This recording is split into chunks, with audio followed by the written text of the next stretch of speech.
agenda, but I just want to, before I turn it over to Greer and to our wonderful panelists who have agreed to join us today, I just want to acknowledge Kai Dowes, who worked with us from City Access, our partner organization in the NEA grant, and really kind of got the roster together and got everyone going in the same direction. She was going to be our moderator for this discussion, but she has two sons with strep. I'm sure she'd rather be here, but was in touch with us last night and had to say that she couldn't join us. And I just want to acknowledge Melanie Adzit and Stephen Yaffe, our coaches and advisors and all of that in the back. We are going to, I'm going to turn it over to Greer in a moment. There's kind of the panel and lots of discussion, we hope. And then after, we're going to, we've kind of made this into a little bit of a party, because this is a little bit of a special occasion for us to have our guests here. So we're going to have a reception that follows this, and just hope everybody can stay, because we know as much as the formal part of presentations are important, there are also kind of these informal conversations that can be just as important. So with that, I just want to thank everyone for being here. And Greer. So I am going to take over for Kai, but before I do that and start the panel, I also wanted to welcome everyone back. I guess this is our fourth time where we've come together as both the secular educators and the LTA teaching artists to talk about teaching inclusion classes, and I'm really glad that we're all here today. We have one final time we'll be together again in May 17th, but don't worry, we have next year, which we still are working on what that will look like. But this year is really almost more than 2/3 of the way through for this initiative, and it's been an incredible experience for us here in LTA and school programs, and we hope for you as well. So a few, kind of updates on kind of where we are and things are at.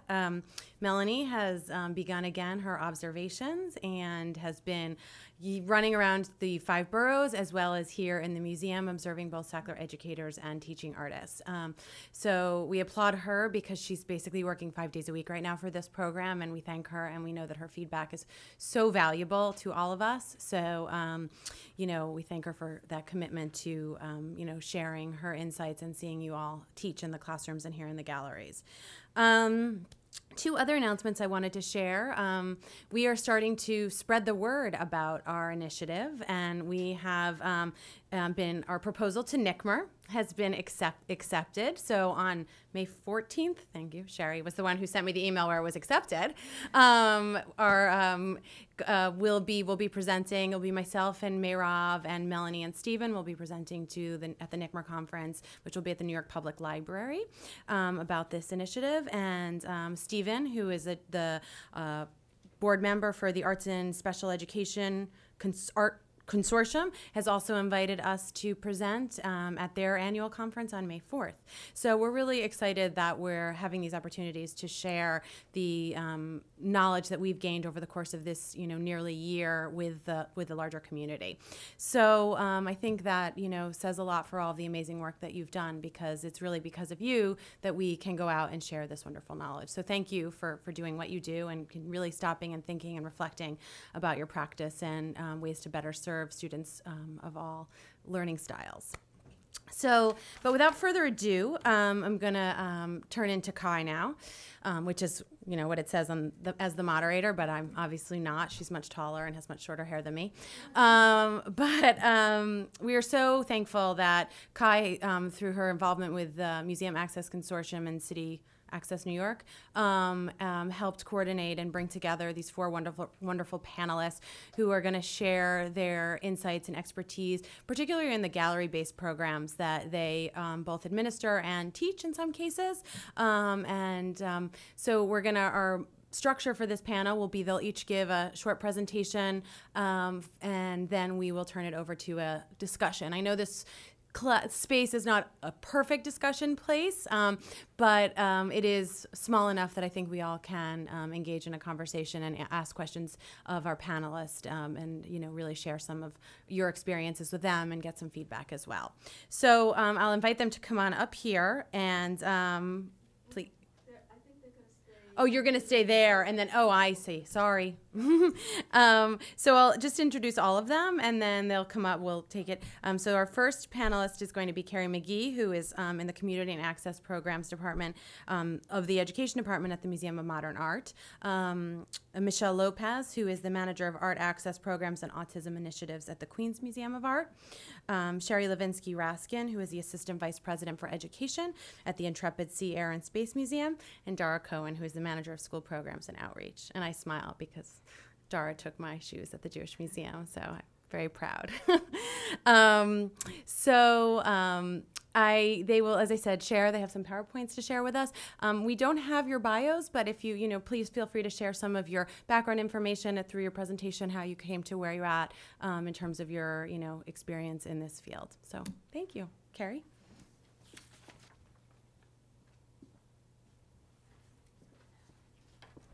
Hi, I know a bunch of you, and a lot of you either teach at MoMA or have taught at MoMA.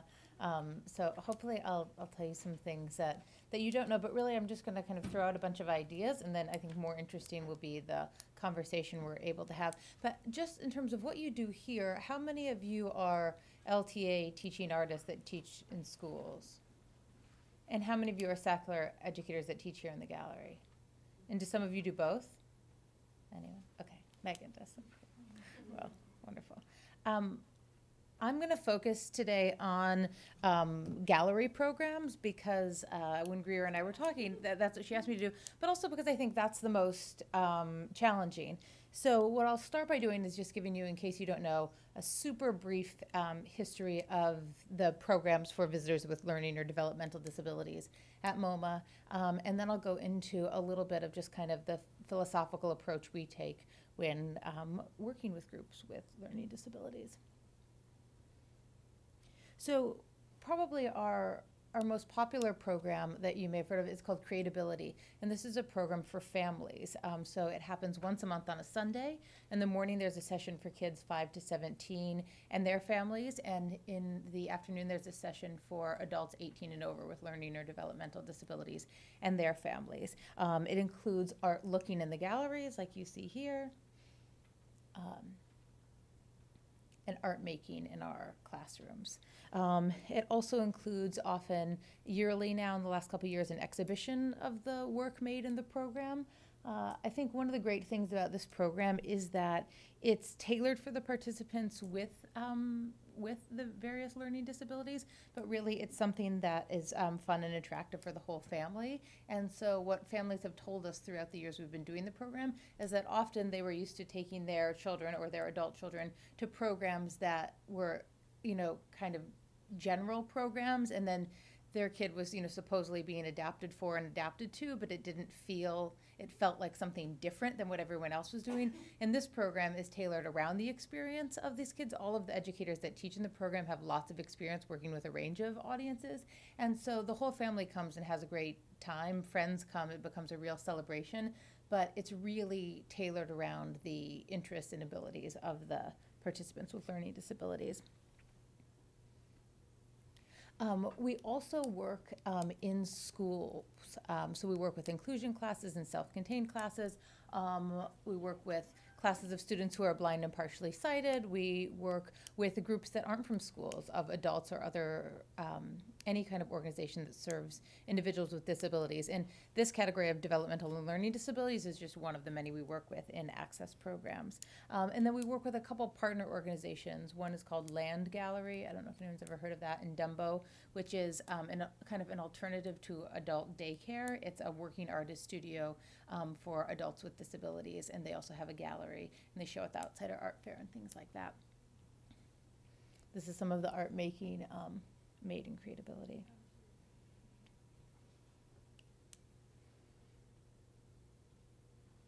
So it's one thing if you're working in long-term partnership with a school and, all of the students are on the autism spectrum, or at least all of the specifics of each of their learning disability. And it's another thing when you have a program like Creatability and you have a range of individuals with different disabilities and their families, but it's yet a whole other thing when you have a group that comes one time for an hour and you may have, some have no disability, some may have different learning disabilities. Who knows how much information you've gotten beforehand. And you may not be sure kind of who's who and what works for each person. And sometimes you're just told that the children have emotional or behavioral problems. Do you get this ever from schools and teachers? I'm always shocked. I'm always shocked that in all these years, it's that the kind of language that you get from the people making the reservations and the teachers that you're in contact with. And so I'm always wondering, like, what does that even mean, and how is that helpful? So what do you find? Who are your audiences? Do you have a lot of them when you're here at the gallery, especially the gallery and teaching educators? Do you know a lot about them ahead of time? Someone shaking your head no. Is it like I'm describing, where you maybe have like one little sentence of? Right, and not even sometimes. Right. So just the information maybe that it's an inclusion class. Sometimes. Or maybe not even that. And often I find that sometimes the classes that you're really warned about are just the most well-behaved, greatest class you ever had, and sometimes the classes that no one says anything about are often the most challenging. So what can you do when we have very little information or misinformation? I recently filled in for a last-minute program. A group had shown up and they didn't have a reservation, and the teacher told me, and I quote, this is honestly what she said to me as I'm walking in, she said, "These kids," and they're little guys, "these kids have serious behavioral problems." That's all she said to me as I'm walking by, as if that was helpful, and what was I going to do with that? And in the end, they were great, actually. They seemed like any other group of, highly energetic kids. The museum was their place to be free. It was really clear to kind of break from this. This teacher had a very, very rigid routine with them and a very kind of strict way of disciplining them. And it was very clear to me right away that this was a place that they could do other things, that they could be other than that. I let them know up front what to expect, which I think is one of the things that you can do. A lot of the things you learn in trainings about working with kids on the autism spectrum or with other learning disabilities are really hard to put into practice in a gallery situation when you have maybe an hour and you meet them in the lobby. So lots of the tools and tricks that may work in a longer term partnership in our classroom kind of go out the window. So I always start by letting them know what to expect. And I also let them know right away through kind of showing in the way that I was rather than telling them that we were going to have a lot of fun. That I was respecting them as much as I wanted them to respect me. And again, I didn't say, I want you to respect me and I'm going to respect you, but I just showed them. And also let them know that while we were going to have a really crazy fun time, that I was also firmly in control of the situation. And when that class left, I hadn't had one of these situations in a while. When that class left, they were just all hugging me. They couldn't stand it. And I realized they hadn't had that much fun at school in a long time. And they hadn't been treated like little real people in a long time. This one little girl, I kept calling her the wrong name. And she said, "That's okay." Like, she didn't even care if I called her the wrong name. She was just so, and I kept replying, "Oh, it's fine. You can call me that." She just like wanted to do anything. But what it showed me is that she was so excited to be having this experience. So those are the challenges: limited contact, not knowing specifics, time constraints, museum rules, and sometimes unhelpful chaperones. But what can you do to make it a good experience? So I started thinking about what can we museums offer that school maybe can't. And one thing I think is about a newness, like newness of place, newness of people, which again can be daunting, but can also be really exciting. Nicer art supplies than they probably get to use at school. Engagement with artists, so this is Rebecca, one of our teaching artists. Creative engagement and fun. You wish that school was fun for a lot of kids, but often it's not, especially kids, unfortunately, sometimes who have, different disabilities. So I think the educators are really important. And what I mean in terms of the educator is having people who are genuinely interested, who are maybe artists themselves, who are open, fun, and creative. And for me, a really important thing in selecting educators is people who understand that it's not charity. So often when I tell people about what I do, they say, "Oh, that's so nice." And I would say, it is nice, but it's not, this isn't charity. This, people with disabilities are part of our general public, and that's who we're in the business of serving, and that we want to move kind of beyond empathy. So it's a nice place to start, but we want people who are kind of have moved past that. One of the things that's really important, especially in Creatability, but in any program where we have the chance to, is giving the participants the opportunity to share their work and be recognized. So this is a photo from the exhibition, either last year or the year before. Supplies are the other thing that I think can be a good trick and something that we can offer that kids don't get at school, giving them access to high quality supplies, things they've never used before. And then I also realized a couple years ago that limiting supplies in any given program would allow the students to kind of further innovate and explore with what they have. So I remember watching month after month as educators would put out tons and tons of different supplies, and everything kind of kept looking like the same, like what they thought was like a multi-sensory collage, because it had foam shapes and feathers and all sorts of things, but none of it looked really good, and every project kind of started looking the same. So we started this new rule where we would limit and say you could only maybe use 3 different supplies every time. And now we've been doing things with performance, with film, 3D, all sorts of different things by really limiting the supplies and encouraging the participants and students to really innovate with what's there. These they're great. They're like packing peanuts, but they're color and they stick together with water. They're the disintegrating ones. So you can just dip them in water and you can just build like crazy with them. Another great example of this, these were sculptures that we had in the garden that could actually be touched, which was incredible for us. And so one of our educators had the idea to work with these kind of balloons and even thought ahead that it may be like the popping, if they popped, may bother some kids, so they brought earplugs. And it was actually really successful. And then you can see the different kinds of things. This was made in the adult program that were made with the balloons, but unexpected supplies.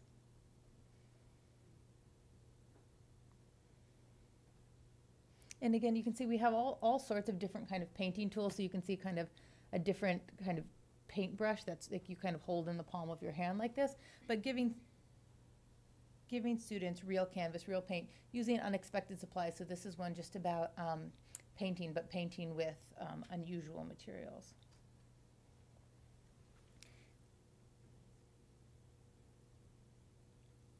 And the last thing I want to talk about quickly is just some things that I found to be helpful teaching strategies in the galleries, especially for those one-off groups. So I've kind of divided them for what things I think work with all kids, and especially meaning when you have kind of a mixed group, you just find out it's an inclusion class, you don't know anything about it. And then I've separated out some that I think particularly work specifically with students on the autism spectrum. One, if you can, talking to the educator on the phone. I think talking on the phone instead of email, if you ever can with a teacher, you can get so much more accomplished. Getting as much info as you can ahead of time and asking the right questions. So I often ask, what are the students really interested in? And if this teacher starts telling me what they're studying, I say, that's great, but like, what are they really into? Because that, you can have them as your best friends really quickly if you know what they're interested in. And also asking teachers what kind of activities and strategies she or he has found to be successful. And if there are any behavior signals he or she uses in the classroom. Have you ever had a class and they're kind of completely unruly and then the teacher does some clapping thing and then and you just really wish the teacher had told you that ahead of time? So I've started asking ahead of time about that. Reading and responding to body language and facial expressions, this I found to be really, really helpful. And I think I've gotten better at it through the work I do with people with dementia, but realizing now with any audience it works, because often there are certain kids in any group that will kind of bubble up to the top and kind of take all the energy. And then especially you may be working with a group that has some students who are verbal and some students who are completely nonverbal and several students in between. So I find if I can employ humor, be ready to switch to yes or no questions at any time and really be watching the facial expressions and body language of the quieter students or maybe the nonverbal students, then I can bring them into the conversation. Also giving a lot of one-on-one attention with eye contact, which again sounds really simple, but it's something that I found that really works and that I feel like unfortunately a lot of kids don't get a lot of.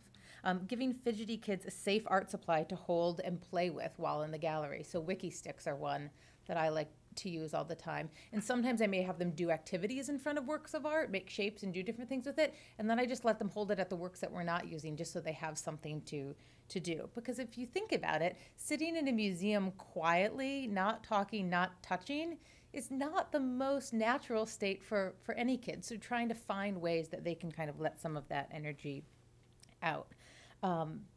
Affirming with sincerity and specificity. And I think when I observe the educators that I work with, this is something I'm constantly reminding people, instead of just saying, yes, interesting, to really have some specific feedback to give kids, because any kid with any disability or not can kind of suss out if you're insincere right away. And sometimes you're just distracted, even meaning well, but you don't kind of get in there. And so really trying to attach to something specific when you're praising students for their ideas or their works.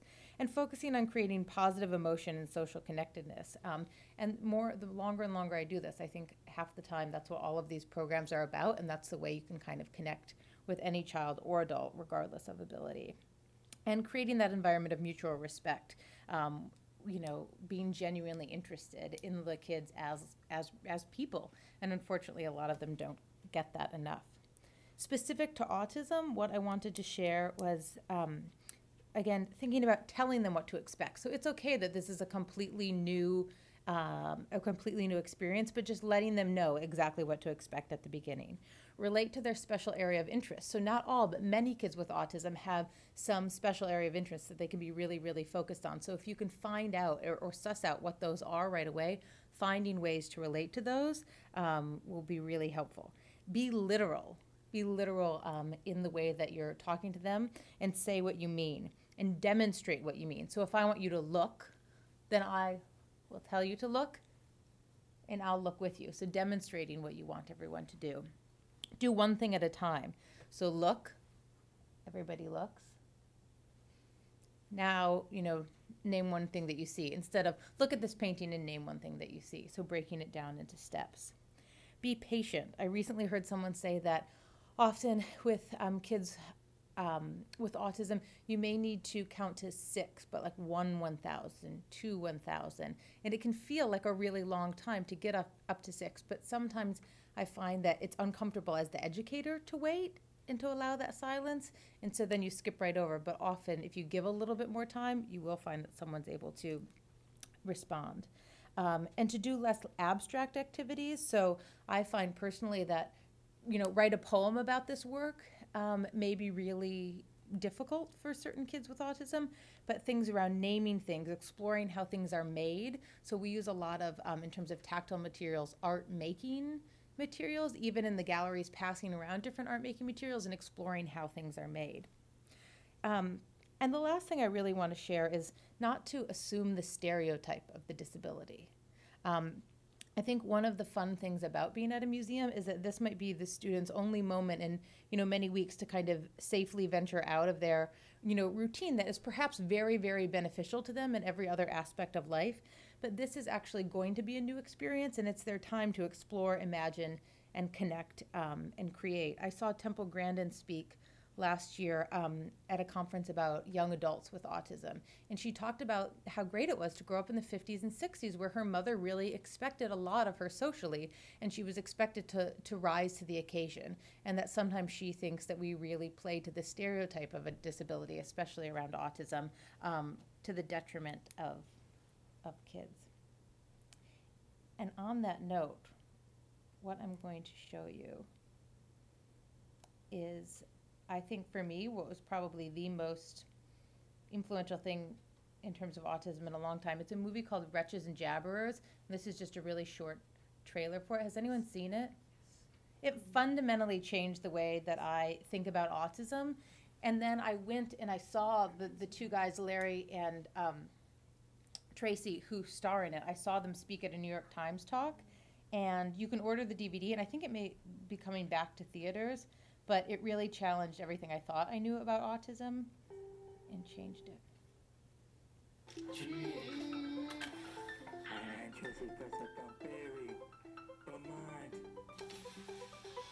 My name is Merry Christmas. I heard heard that you traveled around the world, but what is the purpose of this world tour you're doing? To know people knowledge, disability, to possibly brain. What would be the one thing that you would want people to understand about you? I was so excited to hear that the film was actually going to happen. I had brainstormed the film idea, and here we are. So, any questions of Larry or me? I'd like to know what it means to you to have autism.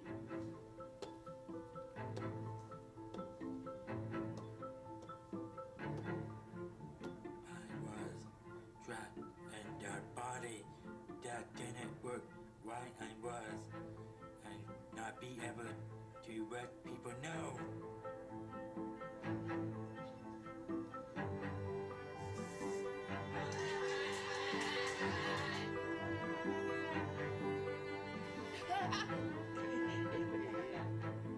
Do you think that any autistic child can start communication? People all want communication.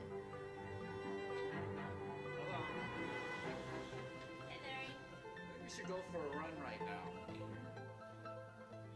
I gotta set up the computer here. Hello, everyone. You are telling us that our assumptions are wrong. More like you been not.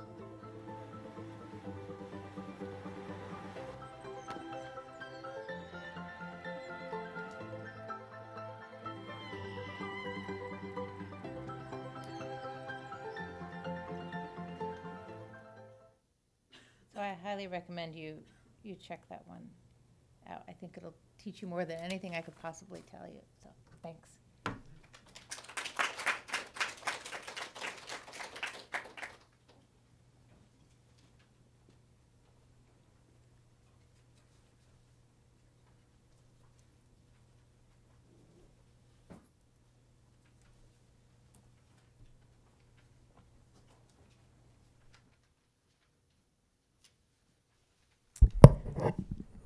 Okay, I'm always really awkward starting out. I knock everything down on the way, so just bear with me.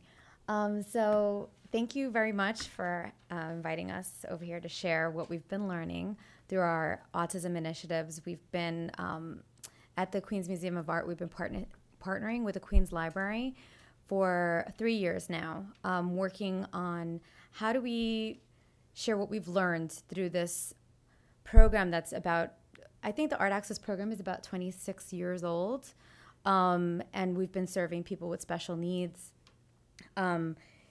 We serve students with severe and multiple disabilities, children in hospital settings, special education classes, all different populations.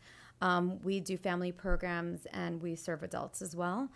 So we're trying to figure out how we could use an opportunity to work with the Queens Library as art therapists to help the children's librarians be better at doing the work that they do so they can better serve families with children with special needs.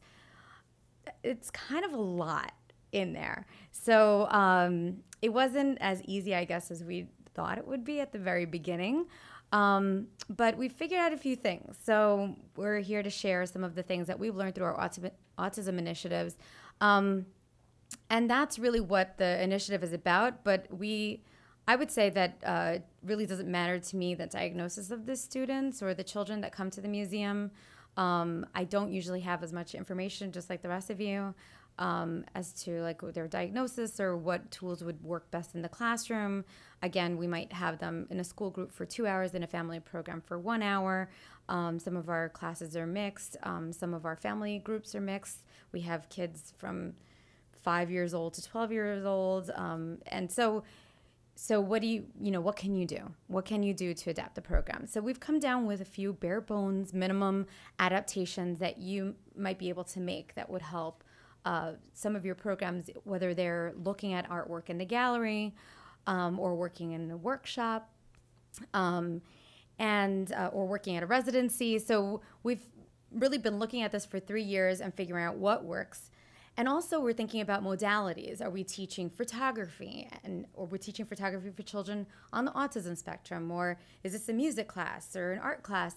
There's all these different elements. So how could we share that information, also make it applicable, and sort of the tools that we bring make sense for the children's librarians as well. So they're really interested in their collection of books and how to get the families in there and feel comfortable in the space. So it's a lot of different layers to this initiative. I'm really lucky to have been able to bring my friend Jen into the program, and she and I have a long history of working together. We met each other actually at the Developmental Disabilities Institute, which is a clinical setting for children on the autism spectrum. Kids are kind of coming in early intervention, preschool age, and our role was to work with them one-to-one in a very close, secluded setting, bring them into circle time setting, then go with them to camp. And if anybody's ever been to camp with children or been to camp as a child, there's really very little structure in camp. So how do we get that child to blend in as much as possible, or make the most of the opportunity? We've gone to preschool, we've gone to kindergarten, we've worked in the home.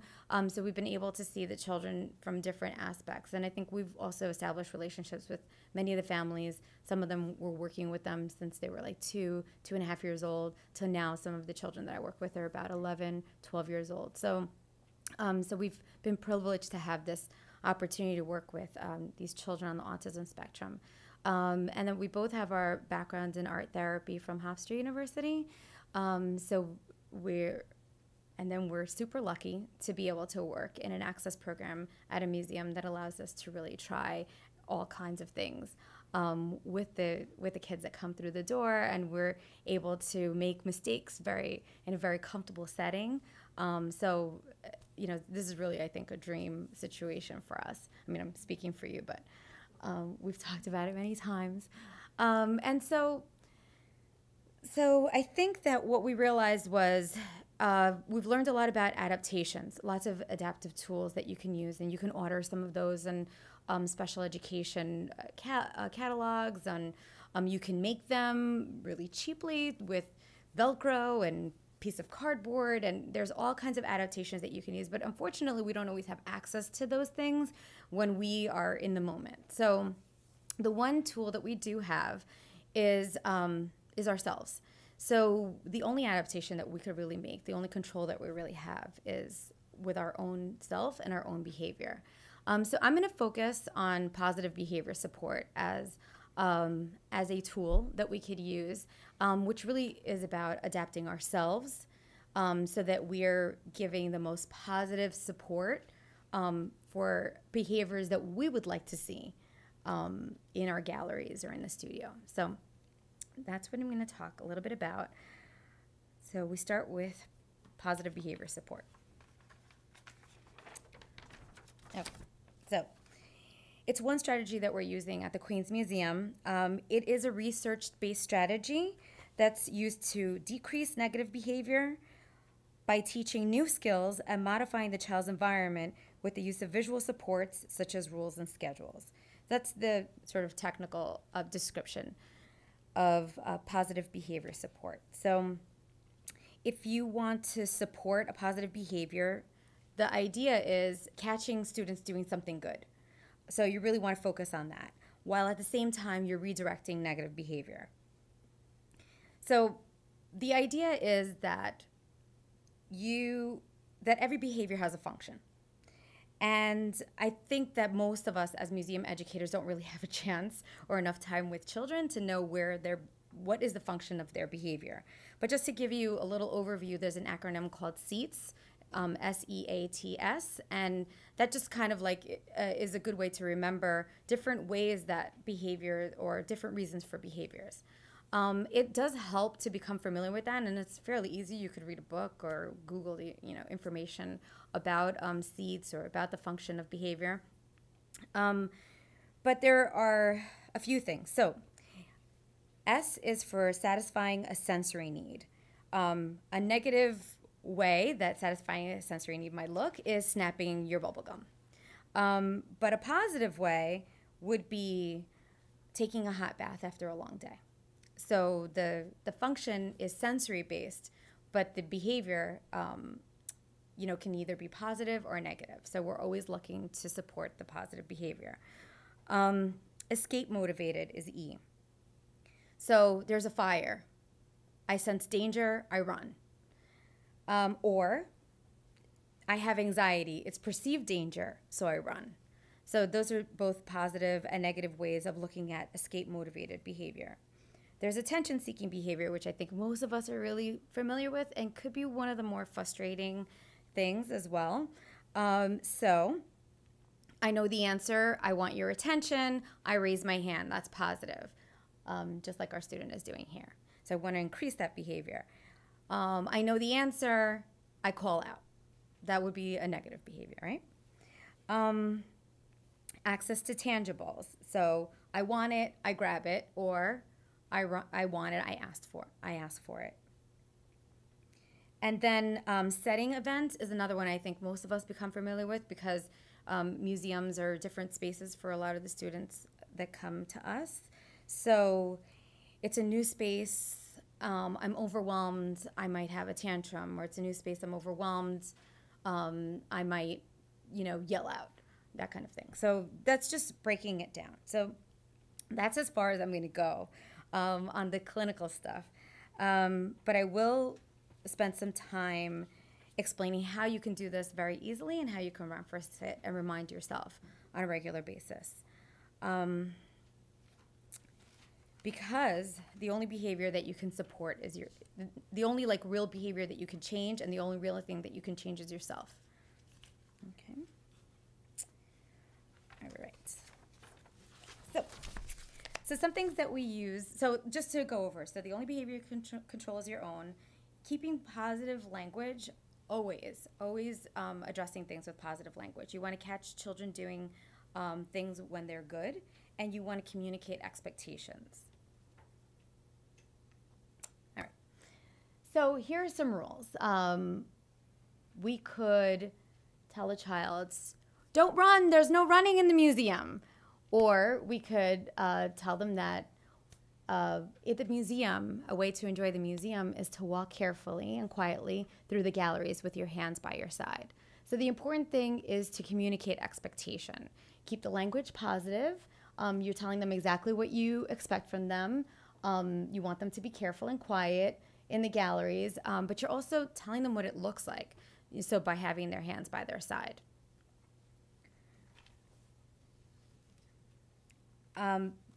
And for children who are tactile learners, they tend to want to grab and touch things really quickly. That's how they learn.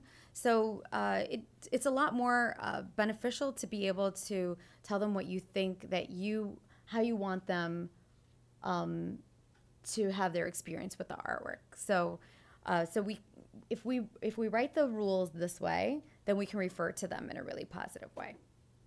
And for children that might need picture prompts, there are tons of programs that you can either Google or purchase. It helps to have a visual next to it, but it doesn't have to be one of these picture exchange communication things. You can also draw things as well. So that definitely works. Okay. And schedules. So we have a few examples. You can get really fancy, type it up, and make a chart, like we see over here. This setup makes it really easy if you need to change something at the last minute. Suddenly there are tons of people in the panorama. We need to move to a different gallery. We'll just sort of cross it off and change it. Lunch is super reinforcing. So today we received the schedule of what we're going to be doing. So we know that we are halfway through our presenter list. So we're getting really close to the reception. And if I wanted to add a picture to this, I might have by the reception maybe a glass of wine. So it definitely helps us to have a schedule. It helps children as well, especially when they really don't know what to expect. They've never been here before. So schedules can be done very last minute, and they could be done way in advance. If you don't have a lot of time, you can grab some index cards and a pencil and make the schedule right there. It really helps kids to have some control as well. So I would say, the child that's most active, you might want them to be your helper. Cross out when we've moved, when we're moving through the schedule. Really helps them to feel in control and keeps them moving. Okay. And the thing with the schedule is that it helps to minimize anxiety. And again, you're constantly communicating with the children if you do it this way. We use it with children. We use it with adults. We can use it with different populations. It's just really, I think, respectful of their time too, and helps them to feel really comfortable. And sometimes it could, and also the great thing about this is that there are some students in your group that come with a teacher, and it could be this is a general ed class, but the child is on your trip, and they're maybe a divided up special education class, or it's a child that benefits from inclusion opportunities, so they come on the trip with the rest of the kids in the general ed grade, but they have a teacher with them. So if they have an idea of what the schedule looks like, then they can adapt it for that particular student themselves. So you don't have to do the work for every single student, but by being able to set up the expectation, the teachers can make those changes for them. So then this is just an example of one that we did with a librarian recently. She has a story time program. Her goal is for students who are from birth to 5 years old to sort of stick with the group, follow the group instruction, and move or be quiet when she needs them to. So the rules are there's a quiet time, there's a time to listen, there's times to sit nicely, time to move, and time to show thanks. And so by kind of coming up with this schedule really quickly, we laid out what story time schedule looks like, that there's a hello moment, there's a little guy saying hello, that might be a time to move, and because they're doing a song or dancing, that kind of thing. But when it's when they're looking at the book, that might be a time to be quiet, or it might be a time to listen, depending on the group, or maybe for some children, it might be the time to sit down, sit nicely. So she can put the rules herself with Velcro and change it up. So, I mean, this is really adapted to something that, she's seeing people over a longer period of time. But it can easily be done as well for a group that you see one time. You already have an idea of where you're going to be yourself because you receive a schedule for your tours. You know where you're going to go. You know what you're going to see, what you're going to show. You have an idea of what you might talk about. So you have that schedule, and you can make a 5-point schedule for the children.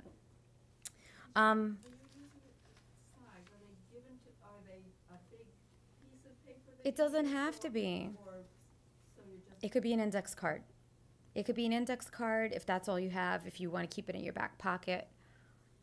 Ideally, all the students will get their own schedule paired with a big schedule on the wall. So right. We can refer to our large schedule and they can refer to their small. Yeah, so when we have family programs, since the family is kind of coming in at different moments, we have schedules on each table. That just helps us out so that when parents come in, they know when to jump in and how to help their students. So we usually have a schedule for the entire length of the program. So just like, we break it up into about 5-6 points.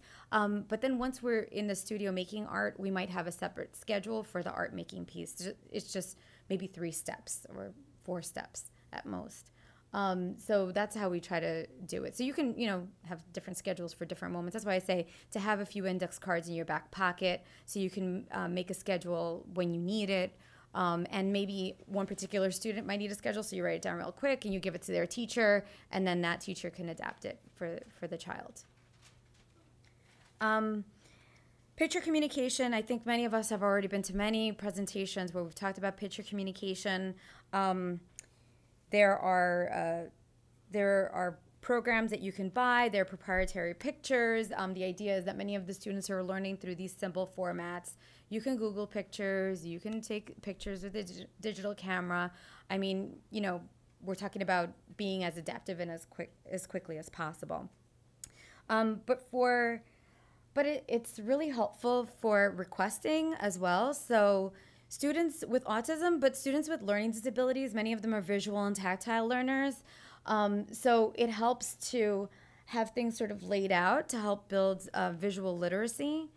So we can know what the different materials are called. We can know what to request, and we could kind of help redirect when it's not a choice on there too. So when we're working with students that might be a little bit more oppositional, we might find ourselves getting into this kind of conversation. Oh, but I wanted to paint. And you can say very nicely, oh, painting is fun. Which materials from today would you like to choose from? So it's a nice way to be positive without having to get into, well, we're not painting today. And it happens, it does. I mean, I find myself doing it, as well. But it's, by allowing them to see what their choices are, it helps to eliminate the whole big discussion. Like last time I was here, we painted, or last time I was here, I got to rip the paper. Last time was really fun. Today we're going to do something different. Let's look at the schedule. So I think that's, there are a lot of different ideas behind the picture communication too. I mean, some students have the augmentative communication devices that have the pictures on them, but I think most of us will agree that very few of us have actually seen them at the museum. Unfortunately, a lot of the kids don't come into the community with their words. Some of the students have binders with words that they can request, but very rarely do the teachers take them out. They're hard to put together. Parents don't bring them into the community.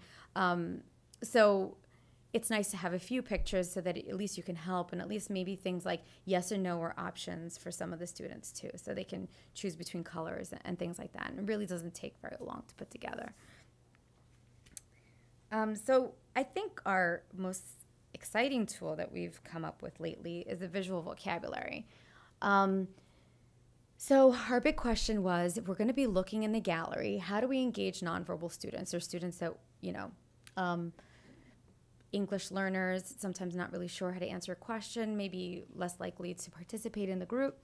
So we come up with a few words and some things that would help students understand, what is expected of them, but also some things that they might see. So also, if you're really interested in knowing more about visual learners, I highly recommend Thinking in Pictures by Temple Grandin. Has been an amazing tool for me. Really, the information there is super relevant to a lot of the students that come through for us. And one of the things she talks about is when she first started learning things like words like a horse, she always had the same picture of a horse in her mind. And it was difficult because sometimes for flexibility of mind, she couldn't really think of another picture for a horse. So one of the things that really started to help her was to create a bigger visual vocabulary for the things that she knew. And she's a visual thinker, so always the picture came up first. So in this way, we're able to give some of the students on the autism spectrum some pictures, maybe if their first language is pictures, that might be really helpful. But it also helps emerging speakers and that kind of thing. And children with learning disabilities, we want to expose them to what the words and what the letters, how the words are spelled and things like that. So this is something that we've used for our Museum Explorers Club. The idea is it's a program in the community. We want the children to come back. For them, it's really helpful to know who the instructors are or who's going to be in the class. So we include our picture in there. So you can do that as well. And then we included a picture of the artist. So sometimes when we're saying, oh, this artist made it, is the artist here? Did you make this? Are you the artist? So it's helpful to at least have a picture of the artist to let them know that person's not here, but they made this.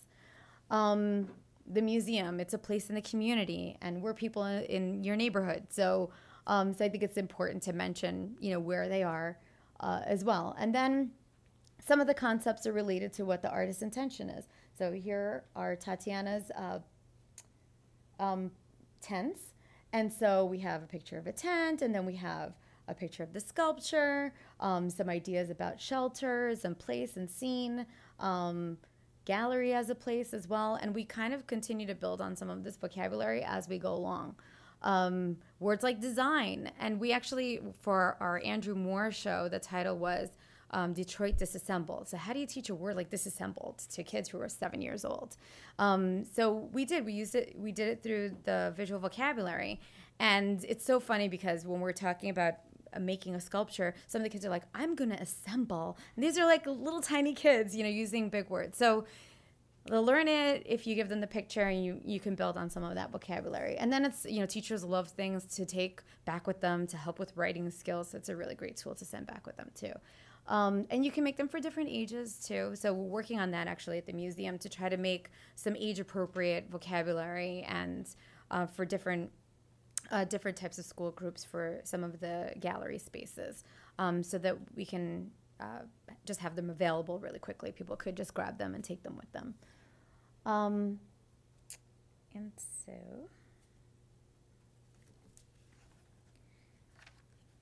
then, so here we have an example of the visual vocabulary with some of the tactile models that we put together, and the kids are using the visual vocabulary to follow through on some of the inquiry-based conversations that we might have in the galleries as well.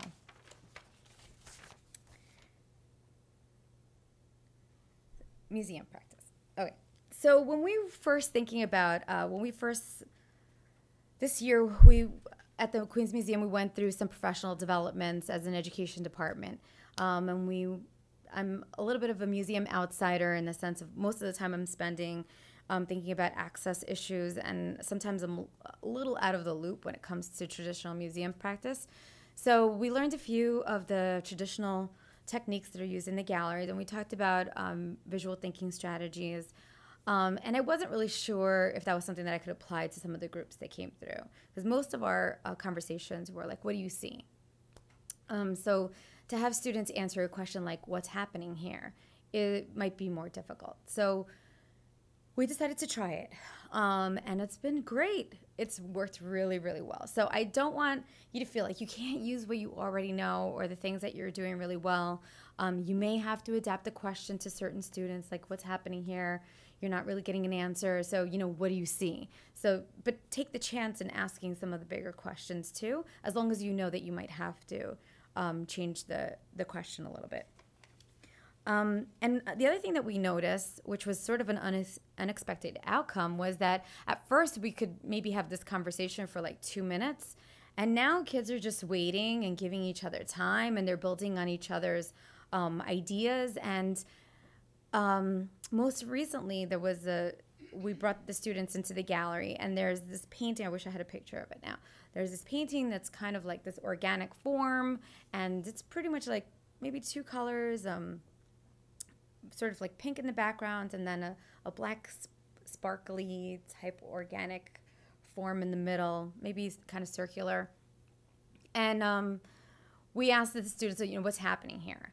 So we got some amazing answers that show that students with autism do have imaginations, and they can think with their imagination too. They just sometimes need to know what's expected of them in front of the work, and that can sometimes be difficult. They're not really sure what you want, and they're often used to being redirected. So we had one of our students. She's Jeannie. She's amazing. At first you're not really sure where she's going with a comment. It could be anything from what she did this weekend, building up to today. But she's very, very talkative, and she was so excited, to say what she saw. And she was like, when I was coming to the museum, we were driving by, we were at the park, and we're thinking, okay, but we're here right now, we're looking at this. And then after, I don't know, about a few more sentences, we realized that she was thinking about the Unisphere. So she was talking about having seen the Unisphere, and that this was a painting of the Unisphere. I never would have thought that myself. Like, I never would have looked at the work and thought, I'm looking at the Unisphere. But that's what's so amazing about, giving this child who's a visual learner a chance to really tell you what they see. Another one was talking about the pink attacking the black meteorites. And, he went on and on and on, this whole long story. And, one of the really important things for kids with special needs is the practicing activities of daily living, and that's the opportunity that we give them in the galleries, in a new space, at the museum, in different gallery spaces that are constantly changing. Those activities of daily living, such as turn taking, listening skills, storytelling, that's what we have to offer. And if we stay and we think about the socialization piece being the most important thing that we want the children to leave with, then everything else that we do is just cake.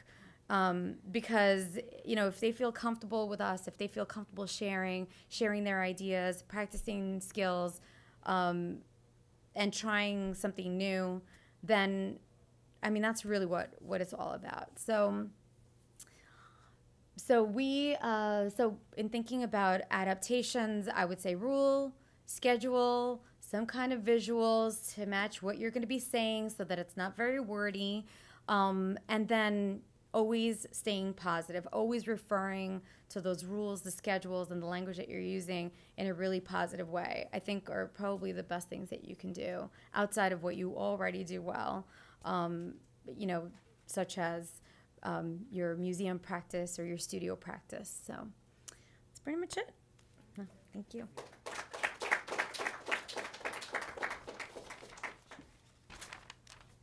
And you can check off Michelle Lopez in your schedule. We're moving on.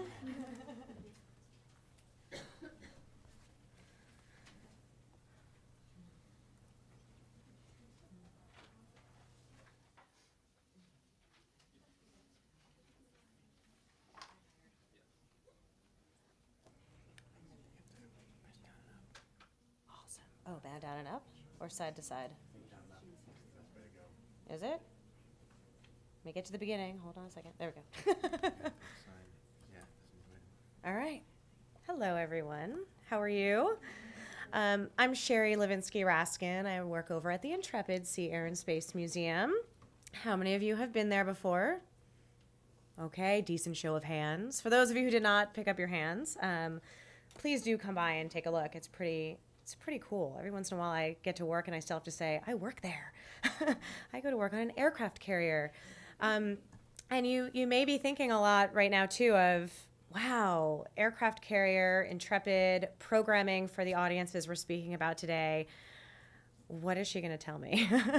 So, first off, for those of you who are not as familiar with the ship, it features exhibits and collections that range from Intrepid's service from 1943 to 1974. So we span World War II, Vietnam, Cold War, space race, early space race. So we cover a lot of topics. And generally our programs for school groups and our family programs and our teacher professional developments focus on aviation, space, water, and life at sea. So we talk about community, we talk about estuaries, we talk about flight and forces and physics and all these other components, which are really, really cool. And over the past several years, we actually saw a real change in the audiences who are coming to the Intrepid, and that really started our Access initiative. And many of you may know my colleague Miranda Applebaum, who oversees our Access initiative and all the programs that we've been doing. I see a couple nods. And she's done an outstanding job. And just to give you a little bit of a history of kind of how we've evolved our programming before I launch into what I would recommend from my experiences. We started actually with creating programming for visitors who are deaf or hard of hearing. So we started with that audience group, then leading into really verbal description and touch tours for visitors who are blind or with low vision. And then we started actually realizing that there were a lot of schools, as I've heard my colleagues from other institutions mentioning, who were coming. We were looking at our statistics, and so many schools were coming with students who either their inclusion classes or they were specifically telling us about their students who are on the autism spectrum, varying learning disabilities. We started thinking, okay, we really need to start relooking and reassessing how we're doing our programs or see what we're doing already that is really applicable and going to work very well. So that's where we have kind of come to at this point. So we've done a lot of modifying our programming, identifying the different topics that we have that we address and how we address them. And I brought some props with me as well to show some things that we use and how we use them. Some things are going to be a little bit similar to what you've heard, but just in a different context as well. So One thing I did want to mention too, as I'm hearing from colleagues over at MoMA and soon to be the Jewish Museum, we actually did a 3-part program back in December and in October, which was really amazing, and looked at our various collections and created a 3-part access program where families came to us and we focused on transportation. And we looked at our different collections and what we had and what we did best. And it was a really amazing experience and learning a lot from the Creatability program, which you heard about already as well. Oop, down, maybe, side, up, not working. Unless I'm at the end, as opposed to the beginning. Oh, there we go. Perfect. I just have to push it really hard. All right, fantastic. So the first thing that I want to start with, which is a little different than what you've heard already, is talking about space and your institutions, where you are, what you have to work with. And that's something that was very important for us when we were specifically looking at working with students and families who are affected by autism, and thinking about what their needs are and how our space would work really well or be extraordinarily challenging. And as a National Historic Site, in particular the Intrepid, and with very large, as you can see, cavernous spaces in some aspects, we realized that between that and technology and media and sound, you really have to be very careful about where you're going and when you're going and how busy the spaces are and what that experience is going to be like. And think about locations that might be a little bit more quiet, or locations where you can move to that are going to be a little bit more secluded. And that was something that was very challenging for us. And for those who've been to the Intrepid, I think you can probably understand that as well. But these are 4 images. The top, your top left is actually just when you walk into the museum. This is as you're walking through the spaces, and this is actually one of the historic locations in the most forward part of the ship, which we discovered was one of the most amazing locations to take visitors with all visitors into these spaces. And you might be actually surprised to find out that even visitors who are blind or with low vision into this space. This is our forecastle, which is the most forward part of the ship where the anchor chain room is. And it's everything in here can be touched. Everything can be manipulated, everything can be felt. It's cold in there, so the temperature changes. It's also something else to think about depending on where you're doing your programming, and really important. One thing that we realized too in the course of doing all this, and especially we have a lot of media. We have a video, a movie that comes down on a timed, on a cue. How loud is that going to be? What locations might be triggers for your audience? And to prepare them, prepare them for some of the spaces that they are going to be seeing. And I pulled these images actually from a pre-visit that we prepare for groups who are coming, specifically school groups, but we also have it prepared for any families who are coming for any of our weekend programs. And this shows them actual images of some of the spaces that they're going to be encountering when they're on the ship. So for example, this one in the center at the bottom is the first tower that you come onto, and that's how you actually get onto the ship from the pier. Now, you know, boats, planes, as we talked about, areas of interest are usually, as most of the time we've actually found, are completely fascinating, and everyone's very excited to see them and be a part of it and get on it and see them and hopefully touch them or get in them. But sometimes getting on a ship can be a very scary thing as well. So thinking about your environment and the process in which you're going to be getting there. Doorways and hatches that we have, which are a little different than people might be used to. Going along planks to kind of cross over water. And then in very small spaces like the Captain's Bridge or other locations. Now, everyone is different. Everyone in this room is different. Everyone who's on the autism spectrum is going to be different. So spaces are going to affect them in very different ways. We have a growler submarine, the same thing. Some visitors on the spectrum love that experience because it's actually smaller. Others, it's not okay. So it's really important to prepare ahead of time. And so I put that out there because we all have very busy, bustling locations in various parts of our institutions, and I think that's really important to consider. So we've sent out pre-visit materials ahead of time. We ask teachers before their visits. It's much easier with school groups. We learned, just as you've heard my colleagues mention, good questions to ask. So one question that actually I don't remember hearing was also, are your students nonverbal? Are they verbal? To kind of really get a chance to understand who's going to be there and what should you have kind of in your bag of tricks, we like to say, of being ready to present the information and make it as approachable as possible. We also always ask about their areas of interest as well. We have a lot of spaces to go, and on any one of our tours, we don't see everything, and we will not try to. So it's also making sure things are very set and very clear and goal-oriented and not too long at any given location too. The schedules have actually come really in handy, and my colleague Miranda actually brought that after, I think, talking to many of our colleagues that are in the room, but always preparing a schedule too after the fact. When you speak to the teacher, find out enough about what they're going to want to see, where they're going to go. We have a really great luxury at the Intrepid. We can go almost anywhere, and we can create it, the experience, as we understand the audience the best. Oop, down. So the flight deck as well. So we have 30 aircraft actually in the collection, which most of them are actually on the flight deck. And it actually offers a really unique opportunity for, for our visitors to see these. And what's wonderful, we have a curator of aviation who allows us to go up and touch some of the aircraft. So one of the things that I was going to talk a bit about, since I'm walking away from the mic, I'll take a second.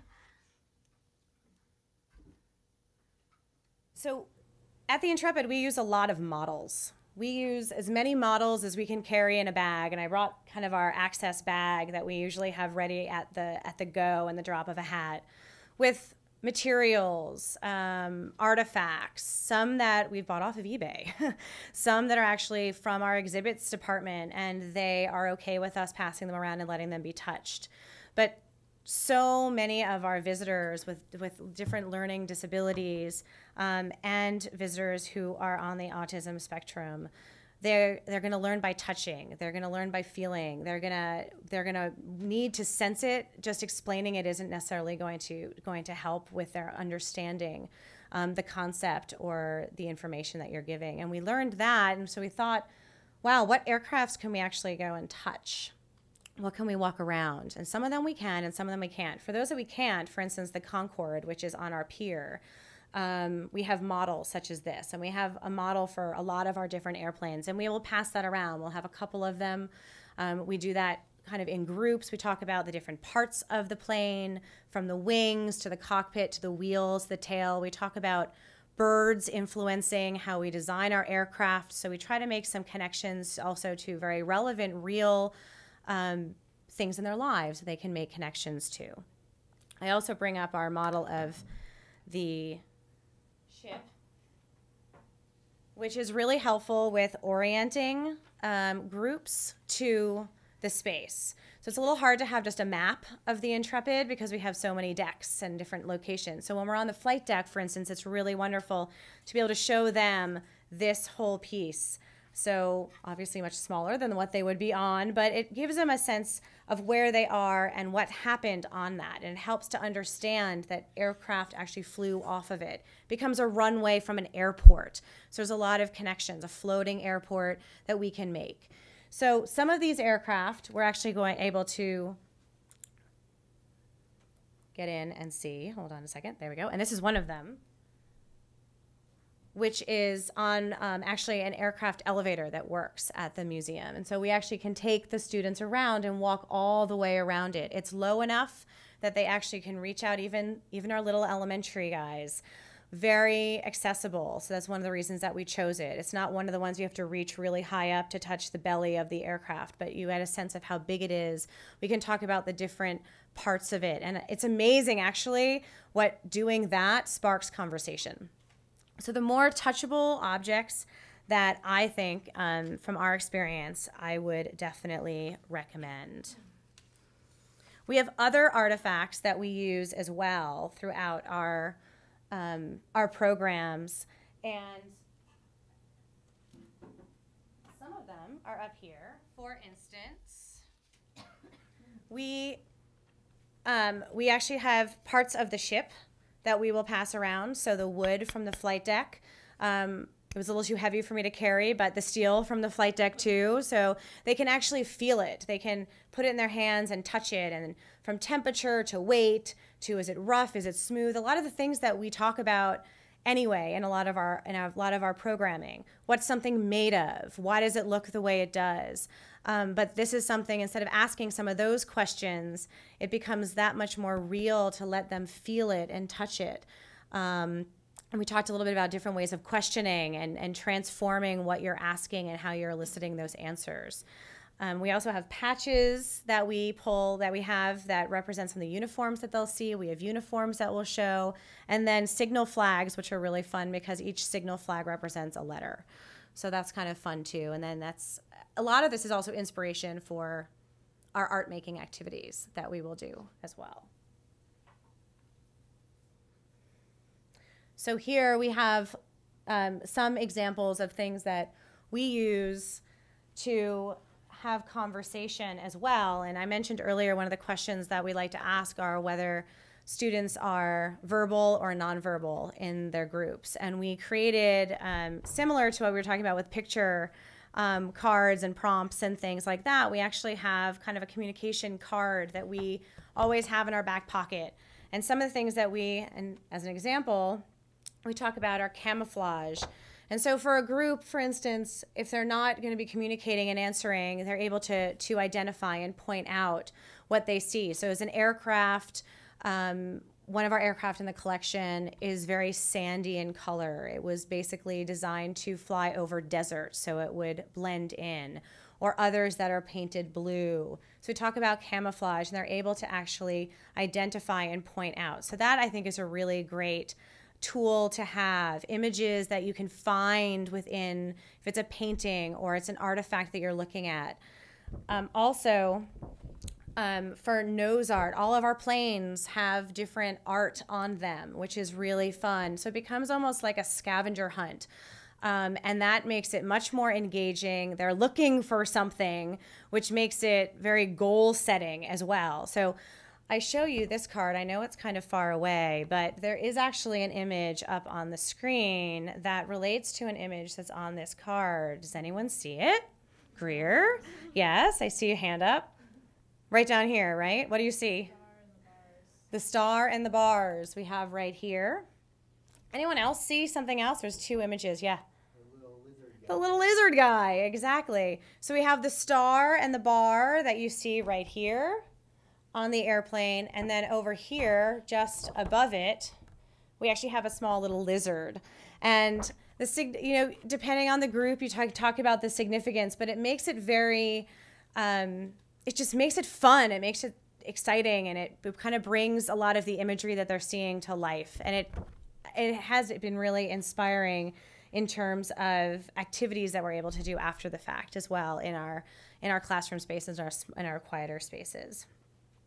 So here, that's a picture of one of the anchor chains from the anchor chain room. Each one of them can weigh between 70 to 100 pounds. So it's really, really strong. Our propellers, the beds that the guy slept in, and then of course, going to places that really prompt memory and they understand the use and the function, but then they're also getting a sense of a historic space and they're in a different location. For example, where you're going to eat and having mess trays and things like that. There's a couple other examples, a large ship model, and some of the other objects from our touch collection. And one thing that I didn't mention, which has been really, I think, a great addition as well, are images for us in a historic space. A lot of locations don't come to life that much when you just see an empty room. You don't really understand what happened there. So having a historic photograph of our areas has been really helpful. It helps with storytelling. It helps with identifying action that's happening. As well, we've created a program where we actually pull out something from the photo. So something's missing. And then the chances then you could be really creative with what you put in there, or do you put it exactly where it was? They don't really know where it would have been. So something's missing from it, and understanding the story and the location they actually become the artists themselves in that way, and they create their photograph. So some of the family programs that we've done obviously really focus on our strengths in our collection, from our aircraft to our being a ship to our historic spaces and activities that went on the ship. So for instance, we've done things with rockets, we've done things with making flying machines, a lot of fun materials that we'll use, being very creative. We've also had items that have been created as well ahead of time, that if someone's a little shy and a little nervous about doing the process, that they're able to kind of take things apart too, which I think is a great method and something to think about, because it makes them really thinking about what it is, and then usually at the end of the day, they want to put it back together. So it's really kind of fun, and it gets them excited and it gets them involved, especially if they're kind of sitting on the sides a bit. We also have interactive spaces at the museum, which are really fun, and I just wanted to point out some of those. Depending, obviously, on the person, it's really going to depend on whether this is going to be exciting or fun or not. But what we've found is that we have a boat, and it rocks, so you get into it and it actually moves, and that physical movement is really great. Or actually getting into a space capsule and being in there. And again, it's that experience. It's very tangible. It's very tactile. One of the things that we did for our family programs, and I think almost every one of us probably does it, but just to share, especially for our groups, when we have large groups and we're breaking into smaller groups, having name badges that have everyone's names but in different colors has been really successful for us, so that I know that a group with everyone's name written in red is going to be coming with me, but everyone's name who's written in blue is going with Greer. And we actually divide the groups up that way. And it makes it very practical and usable, which has been really successful. So some of the other things that I put in here, just to kind of wrap up for you, are some images of some of the other programs that we've done as well that we've actually found inspiring for our programming for visitors with varying learning disabilities. And one of them is actually our ASL programs that we have. We do them that are led in ASL and voice interpreted, as well as programs that are interpreted in sign language. But we've also started going into some of our spaces like the Concord, which, speaking about life skills and being in new environments, that is a really rich experience as well. And varying groups have actually requested specifically to come to us in order to have that opportunity and to sit in an airplane, because they've never sat in an airplane before, and to kind of get a sense of that space and become more comfortable. And comfort is really what it is all about. And then very last but not least, we created tactile cards, which initially were designed for our audiences who are blind or with low vision. And you can't really see it on here, but I did bring some examples, but they're all raised line drawing. So this is sailor art that's found in the forecastle, with the sailors actually decorated all the areas. And then everything is in Braille as well. But what we found, especially at the beginning, we were looking for what we already did and what we already had, and we found that even having those raised line drawings was really helpful when we were looking at it. It was very touchable and tactile, so we've been using those as well. So I wanted to just share that. I mean, sometimes it's things that you already have that you haven't even thought of how they're adaptable and how they're usable and why. But it has been very successful for us. And then materials and to understand how things are made. That's pretty much. So quick. So I have a couple of other examples up here, but just in terms of time, I figured I would cut it a little short now since Dara's about to come up. But thank you all so much, and I hope that you come by and see us. And if anyone is ever interested in watching a program, you're also always welcome. I think I speak for my colleagues too, to kind of observe something that we're doing.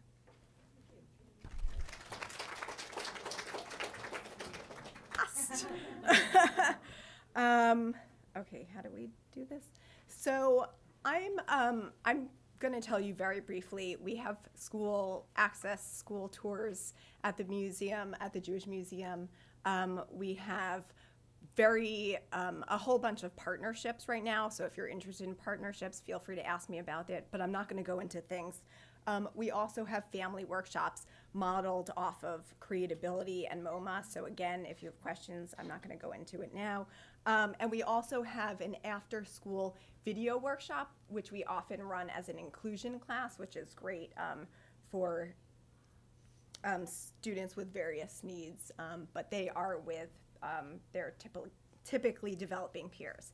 But what I wanted to share with you, since many of you have been in Access longer than I have, I was trying to think, what can I give you that would be helpful? So I summed up all of the kinds of things that I've heard and I've learned, but I wanted to think about the implications of what do they mean for us as museum educators.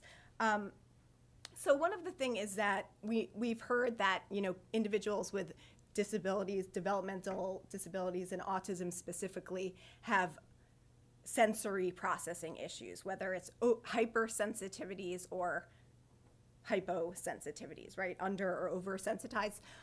What I wanted to talk about is what that really means. And you can read here, based on this quote about Hannah, that vision is something that is not necessarily the same as the way that we're perceiving the world. So if you're thinking about standing in front of an artwork with a group that may have different use of their visual field, if someone's looking out and focusing more on their periphery, you're doing something very different if you're having them stand in front of the artwork and trying to look at what's in front of you. So you might often see people like hooding, that's kind of to create that framing. So if you think about that, a lot of times we do like framing exercises. I think that that can be very helpful. Things that help you focus in on one particular part of the painting. Another thing is that the top of the visual field is often underdeveloped. So for me, that makes me think like, well, maybe if I'm standing and I'm talking to someone while they're sitting down, that could be a real problem for that kid. And also seeing something that's maybe up at the top of a giant painting, you know, or whatever. So I don't know how many of you came when we had this giant mural. This Chagall mural was larger than this wall that we have here. And so I did an Access Family workshop, and I thought, gosh, how am I going to bring these kids, and there's like all this crazy stuff going on, and how are they ever going to be able to focus on it? So I brought these things that we developed. They're kind of ways to look, and here, I have them all for you to see, but you can pass it around too. But what we did was we created these books so that they could focus in on very specific things. And what you'll also notice is that they all have a very specific structure. Look, each one you look, each one you find, and then each one you respond to a question. And a lot of times the questions have to do with something about yourself, like find a pattern here, find a pattern on your clothes. Some of the questions, this is one of the first ones I did. I would probably change some things, but it really helped to kind of zoom in. Another thing is that, you know, Carrie, you talked about cookie sticks and things. These foam shapes, a lot of times, we all know that the tactile is important, but these are really great because they're foamy, they're kind of squishy, but they also are much thicker than paper.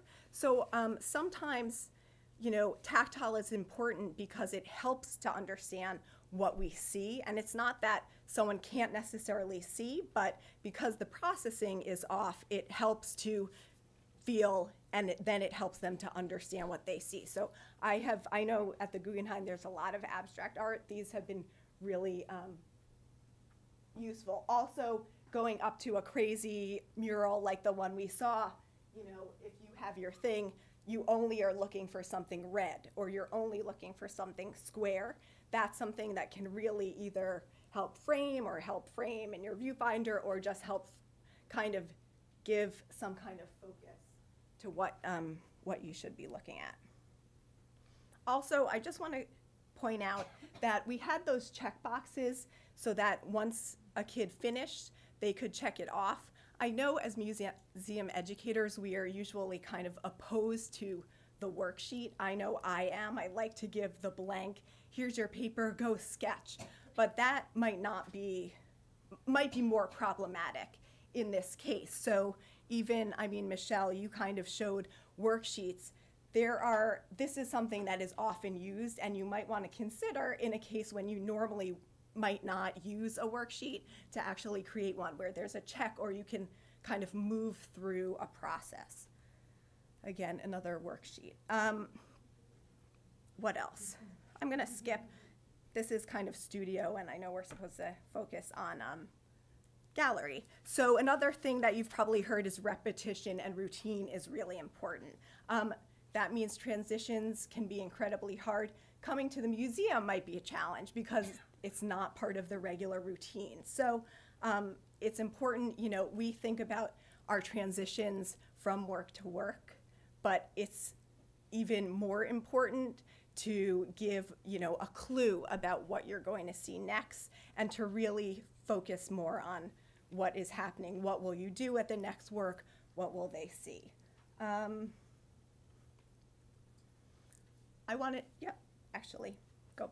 wanted to talk also about movement, right? I know it's something that we all love to do. We love to have people interpret works of art with their bodies, but why is this especially important for you know, people with developmental disabilities? Well, one is that, so there are a lot of different systems in our body that help us kind of understand where we are, and the proprioceptive and the vestibular systems are often off in people with developmental disabilities. And those help us know like where we are in relation to the world and gravity and where our bodies are and things like that.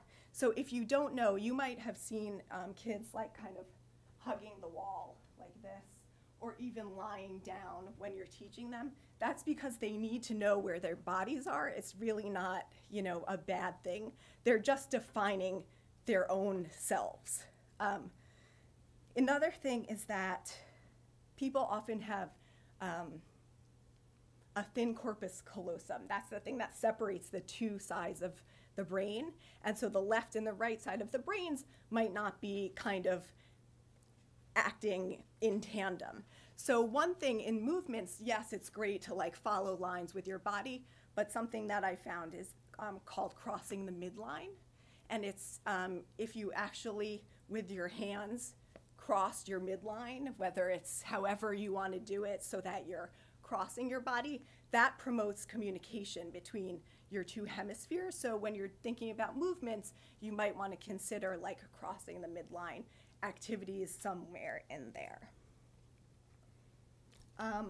Another thing is, before I get to this, high anxiety.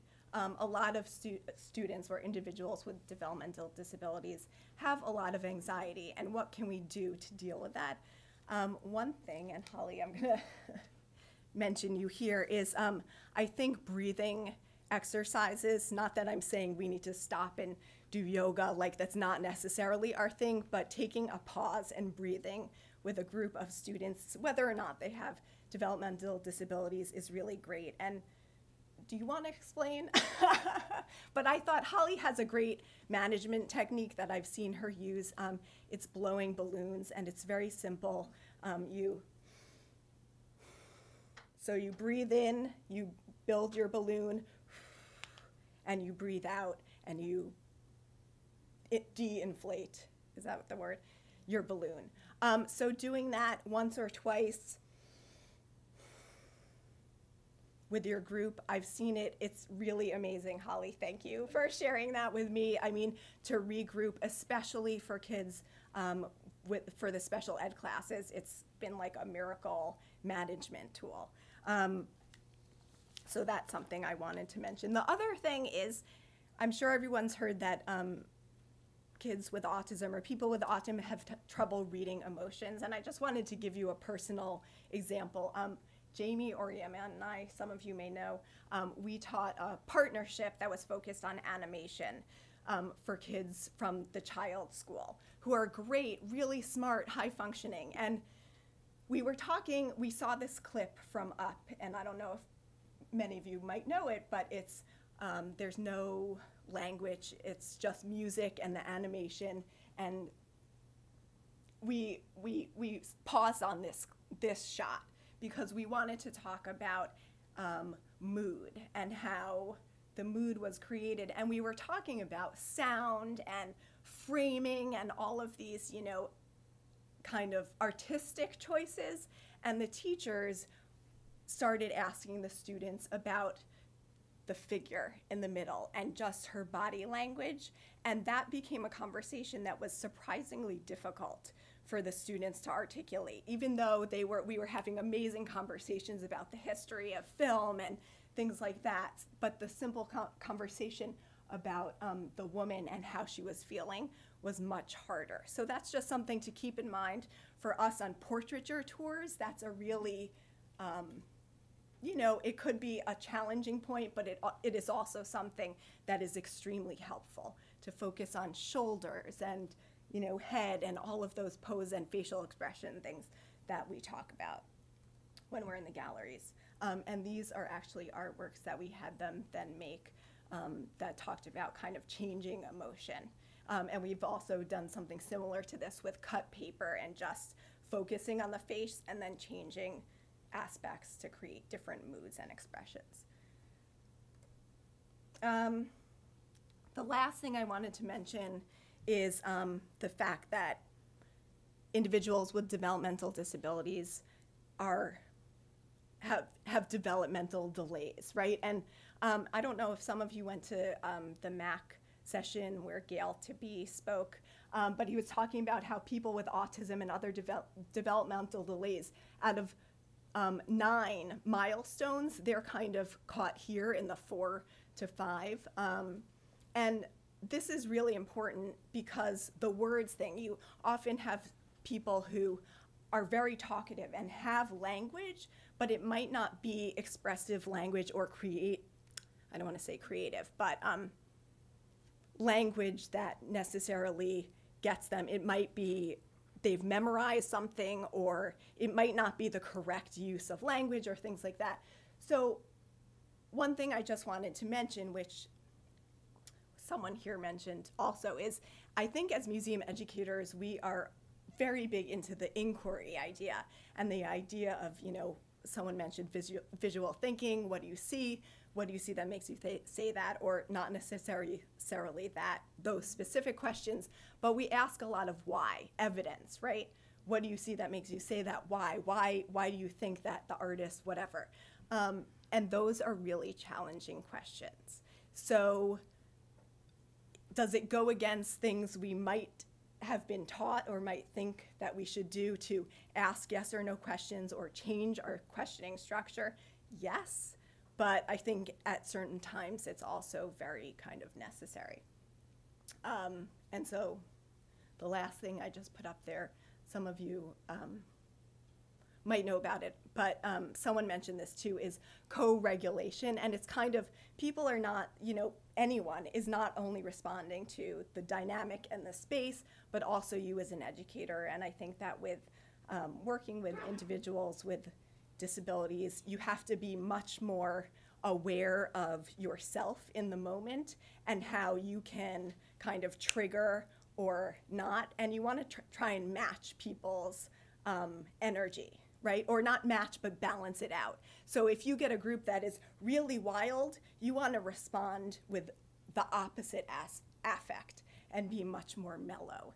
And if you get a group that is very kind of like low tone and dragging, whatever, you need to be theatrical, you know, and much more, that's how people will respond, and that's how you'll get kind of something going. So I think that's pretty much it. I wanted to keep it short, but feel free to ask me any questions later, and thank you.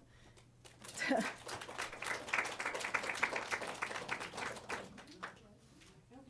so thank you for those very thorough presentations. We now have about 20 or 30 minutes to have a conversation, hear from some of your thoughts. So if you guys want to come on up here.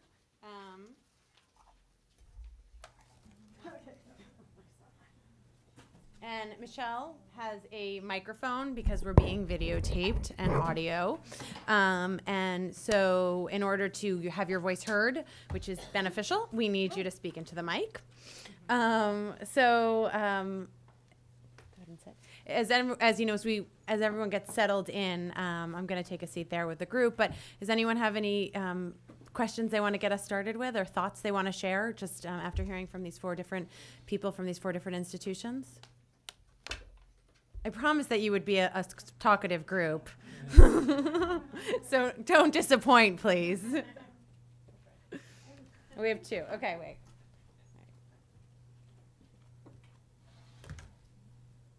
Thank you very much, everyone.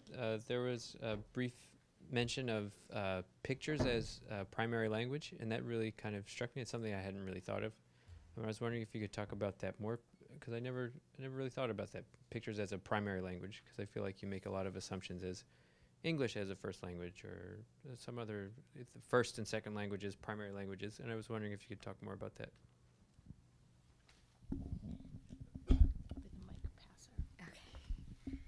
Should I take it out? Yeah. Okay. So in Temple Grandin's book, Thinking in Pictures, she's an adult that has autism. She's also a behavior scientist expert. So she has a doctorate, and she has contributed a lot into how children on the autism spectrum learn. And she explains a lot about this sort of visual vocabulary. And for her, expressive language came later. So when we're working with children who are really young on the autism spectrum, and you want to help them to acquire language, you usually start with show me red. You wait for them to point, show me blue, that kind of thing. And so so you're helping them to build the visual vocabulary. And then later on, you hope that they can tell you, if you ask them, what color is this? They say red or they say blue. But many of them already have a lot of pictures already sort of as part of their vocabulary. And that's actually sometimes can cause some anxiety for them when they're younger, because if they walk into a room and always expect to see the same thing there, it's really disturbing for them to find that maybe you have changed their room around. So they're visual thinkers, but sometimes it's difficult to have flexibility of thought. And to sort of have different definitions in the way of a picture for a word. So I'm not sure if that really answers your question, but it's a great book. I highly recommend you read it. Mm-hmm. And a good thing to remember too, because this is, I think, the frustrating thing when you're working in limited times, is that not all people with autism are visual thinkers. So that's always the trick. And if you're meeting a group one time, that's the trick. That generally there are kind of differences in terms of sensory stimulation and processing, but some people may be auditory learners. Some people may, have much more mathematical, analytical minds. And so I don't even think because we're talking about one thing that won't work for every student. There will be students with autism that you show picture schedules to, and they won't use them. That's the trick, always trying to find.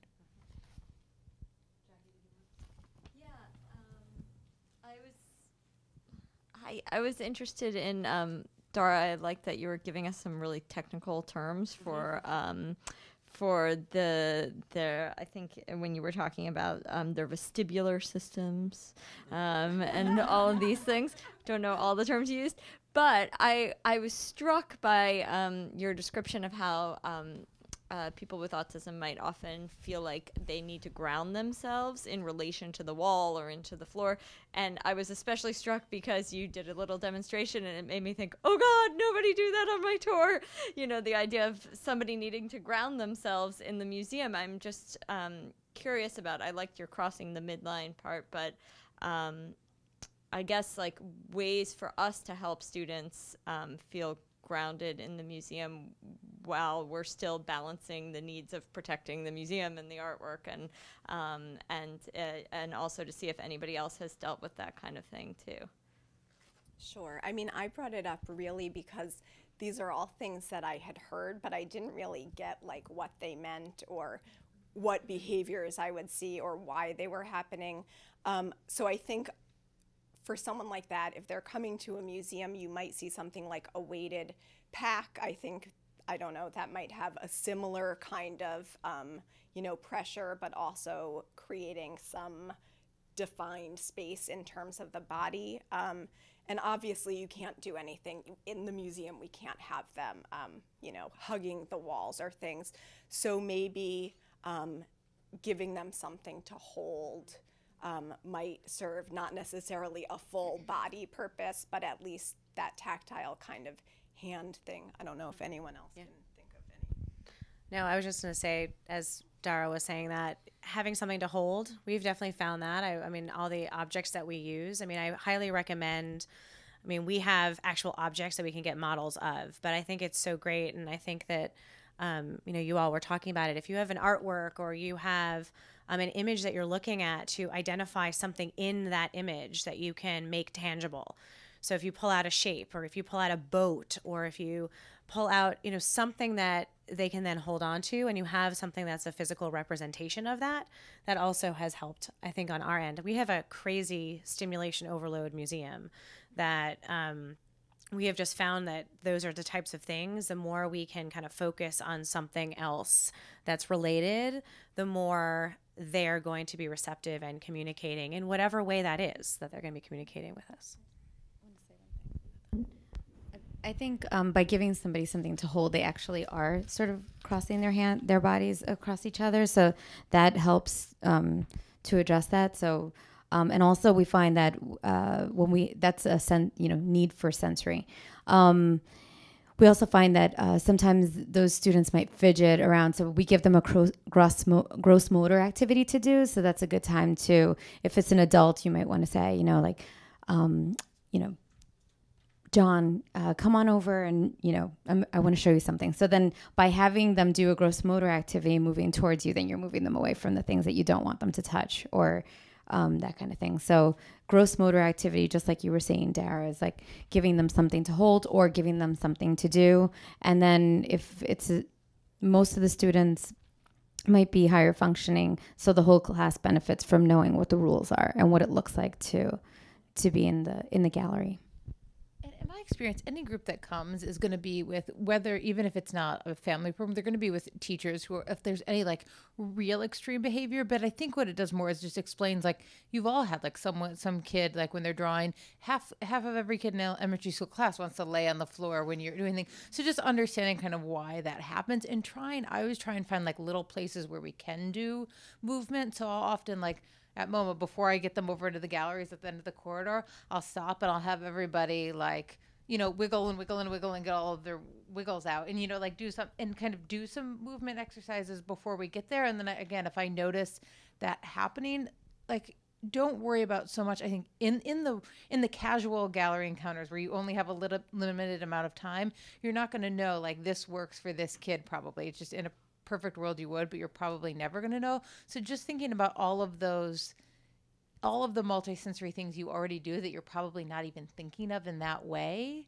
Like, I always think it's funny that when I go to conferences, everyone talks about multisensory as being like this very specific, like, there's a rose in the painting, smell a rose. But like anything you're doing, art making, is automatically multisensory. And so think about all of the things you already do and just start paying attention to what works really well. And the things that you probably already find are the most popular are going to be the most popular with kids with disabilities anyway, most of the time. And then the things that you find that work really well with the kids with disabilities will absolutely work well with the kids that so-called are typical.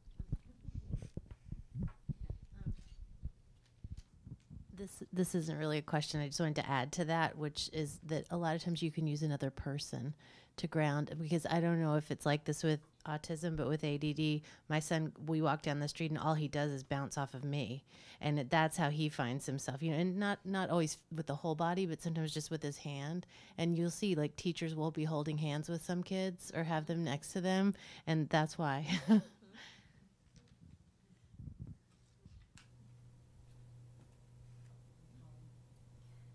Sherry, I was just thinking about the sensory overload of being at the Intrepid. So how do you focus your students when you're on that observation deck with the airplanes? Like, how do you focus them in on the one object that you're looking at? Mm-hmm.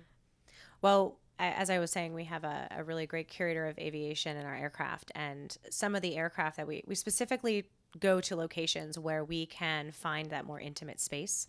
So that's very important on our end. That's why I was talking about space. So in the aircraft, like on the flight deck, as you're asking, we actually have some planes that we go behind the gates we actually go underneath them and we'll sit underneath them. And I mean, they're high enough that it's actually a kind of a nice cozy spot, but you're out of the hustle bustle of general public going by or other people going by in other large groups, and it helps us focus. And then to have all of these different items at hand that we can pass out and we can use. We also do things, and again, it really depends on the group, but we do it a lot with all of our groups, I'll be honest, where depending on the age, we have them become airplanes. We'll have them put their arms out, they become wings, we have them move, we have them stand together and kind of, pretend they're going to take off the bow of the ship, and we have them bowing to the ship, or we have them doing different things with their bodies that also helps them kind of focus in as opposed to noticing everything else happening all around them. So we've done some things like that. I just want to when Sherry mentioned that she was going to talk about space, I thought that was an interesting conversation for our audience. While we have different space issues, I think, having myself worked at multiple museums, I would be the first to tell you that the Guggenheim space is the hardest space to work with. And I think that is one of our challenges with both, typically developing groups, students and, groups with students who have developmental disabilities. So I just wanted to know, sorry, I'm talking really fast. I just heard myself. If anyone, is willing to kind of comment on some of the challenges of our spaces and anything that's come to the table through listening to these speakers here today about the Guggenheim space and using that in an effective way for groups. No one? You want this one? Missy will go. So it's funny you said that, because I was just thinking it too when we have a challenging space. And I guess I find that going to the top where the bays are deeper and where there are always fewer people, because it takes everybody longer to get to the top and they aren't doing the Frank Lloyd Wright take the elevator to the top and walk down routine. I just find that that's the easiest place to get them to focus and to, really have a, to keep their attention. I don't know about other people.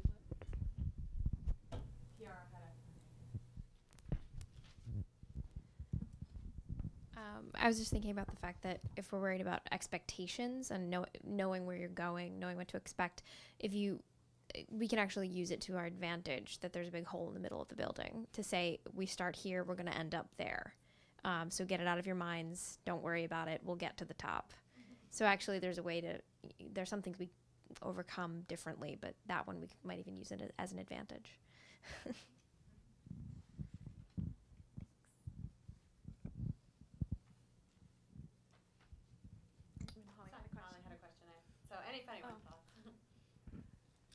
Hi guys.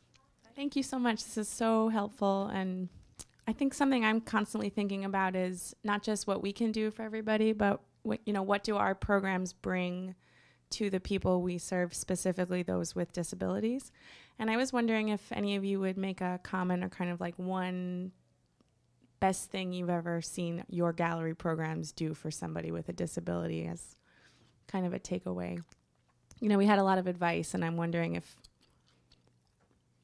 I don't really know how to say it, like maybe hearing from the teachers or the people with the disabilities themselves, one thing they've said that our programs or the programs that you offer have helped them see or opened up for them. I think for me, it's seeing kids or adults, and this would be across all of our Access programs, but I'm thinking of one specifically with a kid who was in one of the pictures from Creatability, do something or be so engaged or so focused or so happy, in a way that even surprised their own parents. And these are the great engaged, the parents who bring their kids to Creatability. These are the super duper parents, but then even to surprise a parent with what their kid is capable of. And I think it's specifically because we have all these tricks in our back pocket, but we don't know exactly what this kid can do and can't do. So we start with just this very welcoming but really high standard. And I remember it was the mom and the kid who were smiling in that picture. Now they come every month.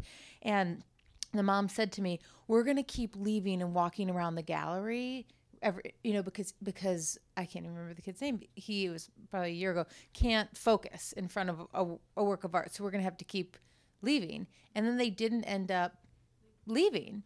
And then he went down and he made a painting, and she's taking pictures of him and she said, I've never seen him like this. I've never seen him so engaged. And he's totally nonverbal.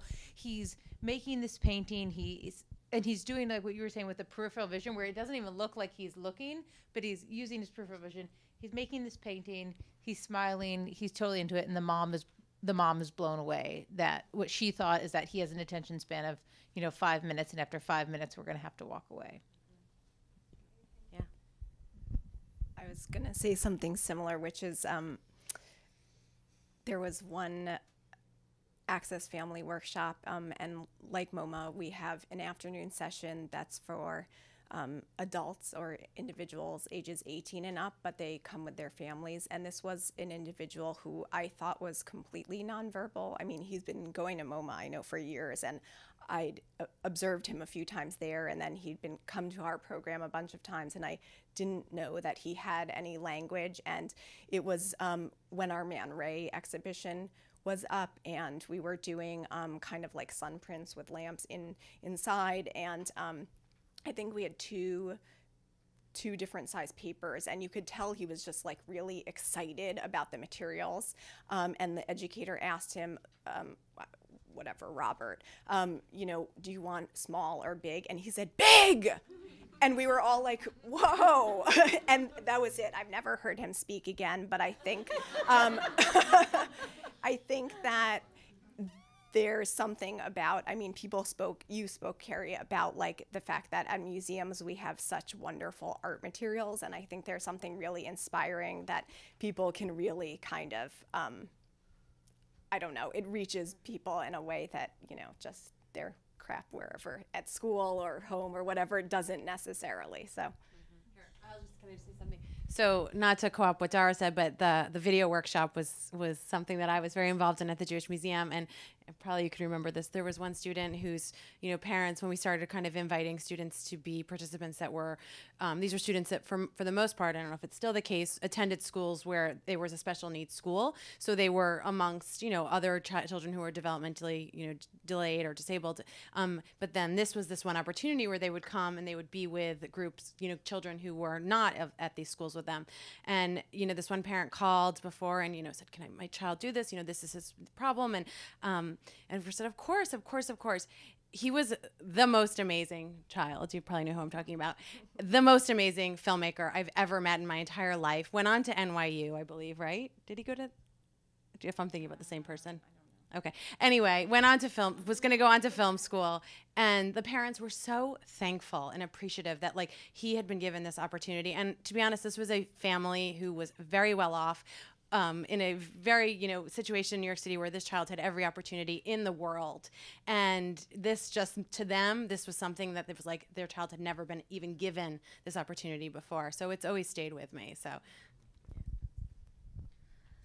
I'd say I have two examples. One was one of the first programs that we did, and we had a family come, and their child did not want to get out of the helicopter that we have in the Explorium, which is an interactive helicopter, and just the parents were just amazed and just said, I can't believe that he's been in there for 15, 20 minutes. Like, he won't come out. This is amazing. But he was so involved in looking at everything and touching everything and wanting to know what it was. And it was awesome. And seeing the reaction from the parents was really, for me, and just hearing the same type of feedback from my colleagues, just seeing that moment that made them so happy to see that engagement going on. And then the other one actually is an email we received from a parent after one of our programs saying that they were actually in a cab ride, and that she decided to email us from the cab about her child just wouldn't stop talking about the experience and the things that they had seen. And that to me was really wonderful. And she just was like, I've never seen him so excited about it before. And that again is part of that. They have now a conversation that they can be having, or reflecting on that experience together, or looking at photographs and having that memory. And I think that that's really important as well. Two things also. The first one is that just because it's a new space, stress is not necessarily a bad thing. So the brain actually learns really well under stress, both positively and negatively. So I guess one of the most exciting things is when a child comes to the museum who doesn't, who hardly speaks and just starts talking. So that's really exciting because that's really important for the parents and the teachers and for the child. And then to learn that they've been doing that at home or at school more often or using the language that they learned. So that's really very exciting as an educator. But I think as a person in the neighborhood, I think the thing that I enjoy most is seeing the families form a community together. So, in Queens, we have a lot of immigrant families. They are already isolated by the fact that they have children with an autism diagnosis or a special need. And then on top of that, just to make it a little bit more challenging, they may not speak the language of their community. So they're really learning from each other and teaching each other to be advocates and to learn what their children's specific IEP goals mean and how they look and that kind of thing. So I think for us to see that they get so excited, they do trips together, and to be able to move them further into the community is really exciting. And for a lot of our kids, education ends at the end of high school or 21. They age out of, really like academic learning. So museums or libraries or different types of education settings that people, if they build a relationship in the early ages, will be able to continue their education across the lifespan. So to think that families are coming together at the museum and moving further into the community is really exciting. That they see that a place that typically seems like, their child's behavior is not appropriate is opening the doors, and then they're learning about other programs at other museums or other libraries. That's what, for me, is most exciting.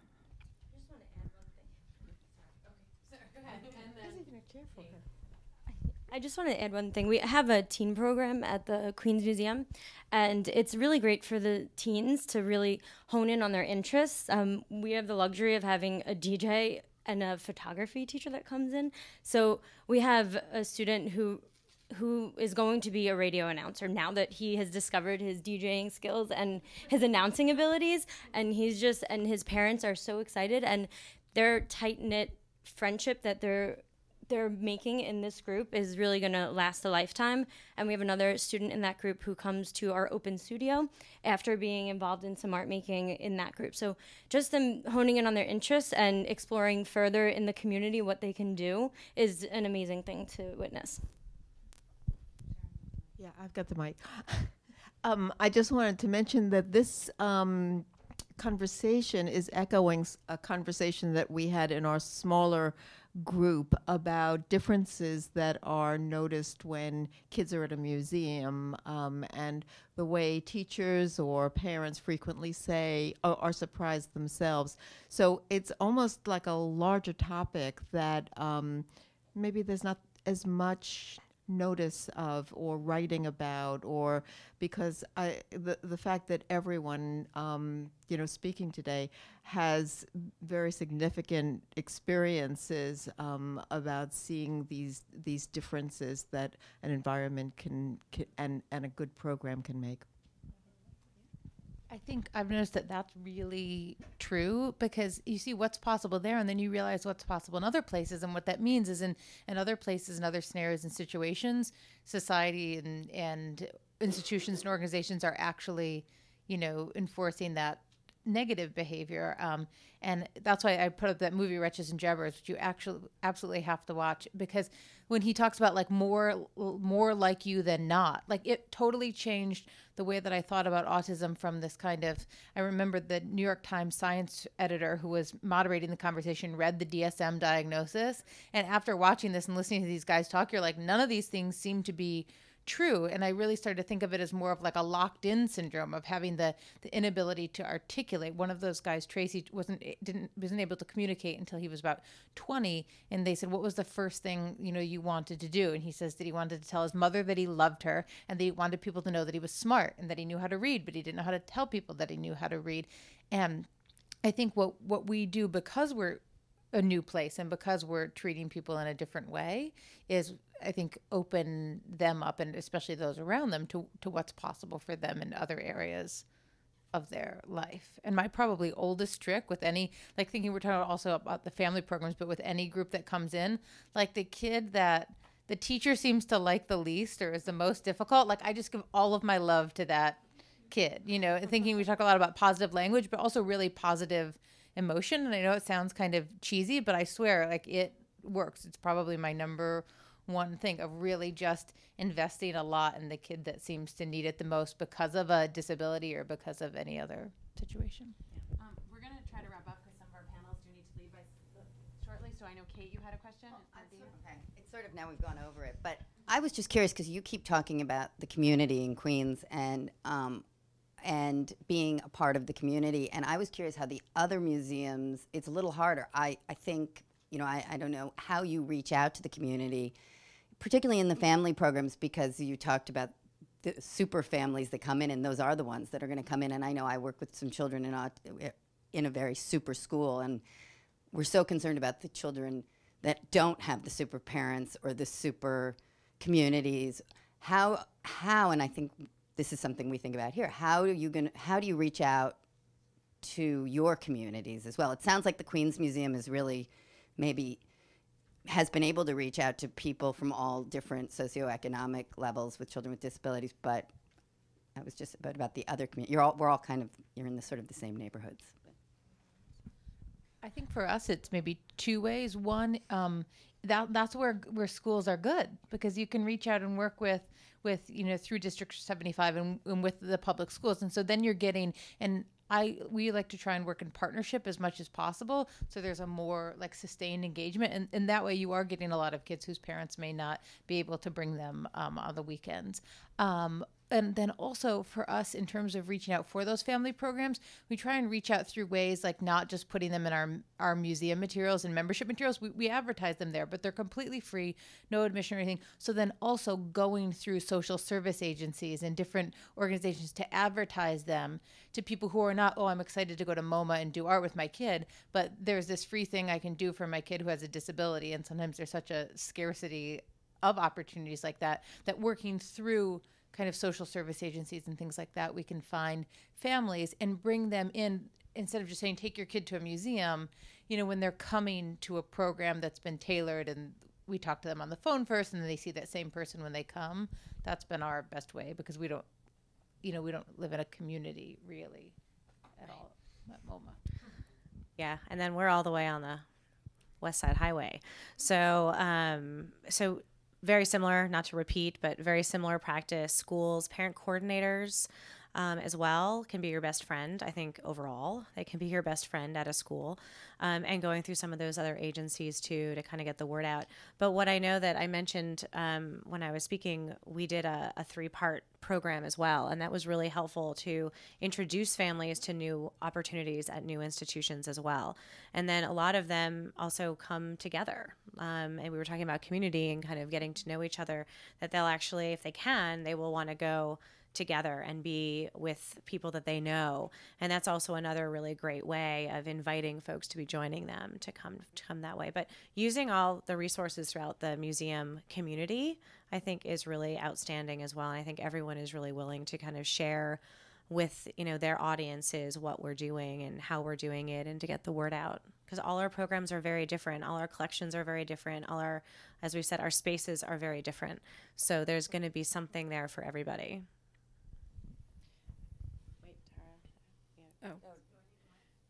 Yeah. Regina we'll take you want to comment? Oh, okay. I'll comment while Idina's getting the mic. What I wanted to do, I've been thinking a lot about including a family component in our school partnership. So great, we have, you know, a 5 or 6 part program with schools, but what about having a family program specifically for that school? So we're not just dealing with the students, we're also dealing with the families, because in access programs, I think the family is more important than in other kinds of programs. Ooh, can I add one thing? The one thing I was going to add, I totally slipped my mind. One thing that we're now working on, we got a grant from Autism Speaks to further develop our family programs with trainings and consultants and folks coming in to help us with that. But one of the aspects is also a parent advisory committee. And so really reaching out and having folks to come join us and be a part of the development process, and then have them help advocate as well through their networks. So that's also another option as well. even though our program has been around for a long time, we did not get one family through our school partnerships. So that was really surprising because I thought we are set. We just have to get the flyers out there. One, there's no guarantee that they're going to go in their backpacks and get home, or that my flyers are so amazing with all the other paperwork the parents have to look at it. They're even going to look at it. And then once they get it, will they think it's appropriate for their kids? So we just connected with parent organizations and specifically invited that organization, gave them a day, had them come, and if they didn't come to us, then we went to them. So we went to different organizations or social service organizations, and it was a art making workshop from the Queens Museum, and then we talked to the parents directly there. So it took a really long time. I would say the first year or so, most of our programs had 1 or 2 families participating. We tried to stay consistent.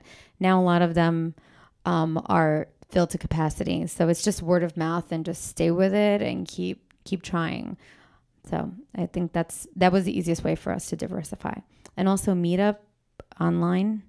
So if you create a profile on Meetup, you can join organizations, and a lot of the parents do things together. So you can join their group and then let them know that you have a program for free. So I'm mostly responding to what Sharon was saying about the museum being a unique space and something to look into, because I often, sometimes I get this fear that museums look to schools so much that they want to even replicate school practice. And would these comments still come up if we start being like schools? And then also what Carrie was saying was she was talking about her educators, how you were interested in educators who were artists and educators who were genuinely interested, not necessarily looking to do charity. It's just people sharing genuine interest together. So I just wanted to say that more as a comment, but if there's any responses.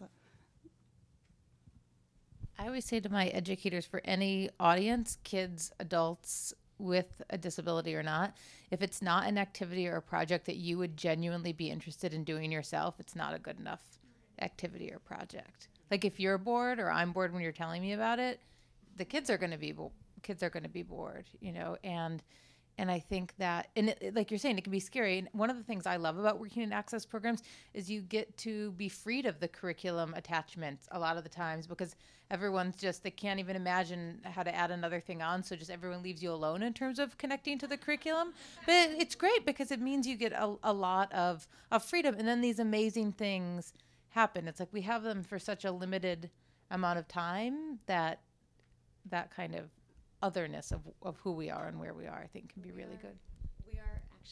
We are actually playing to their curriculum because students with special needs all have social skills and social emotional skills in their curriculum. So, we are addressing some of those needs there.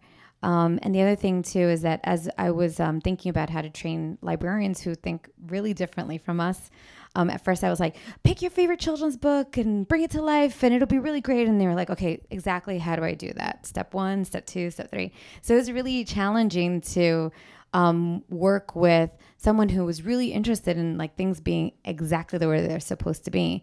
And then working with teaching artists who are just like, photography is the way that I see things and this is the way we're going to do it. And I'm like, okay, but you have to also be able to communicate what it is that, that you want to teach visually as well as talking about it or showing it. How will you know that they understand if you're not checking in? So yeah, it's definitely challenging to think, the museum can bring in all these different people.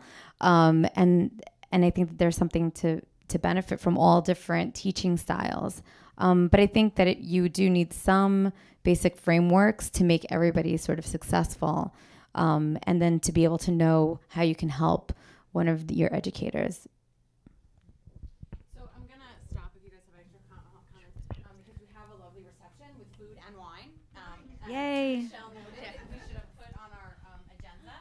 So we're going to adjourn our official panel, but move to a more informal setting. And obviously we can continue these conversations out in the vestibule lobby area, whatever it's called. So thank you all very much.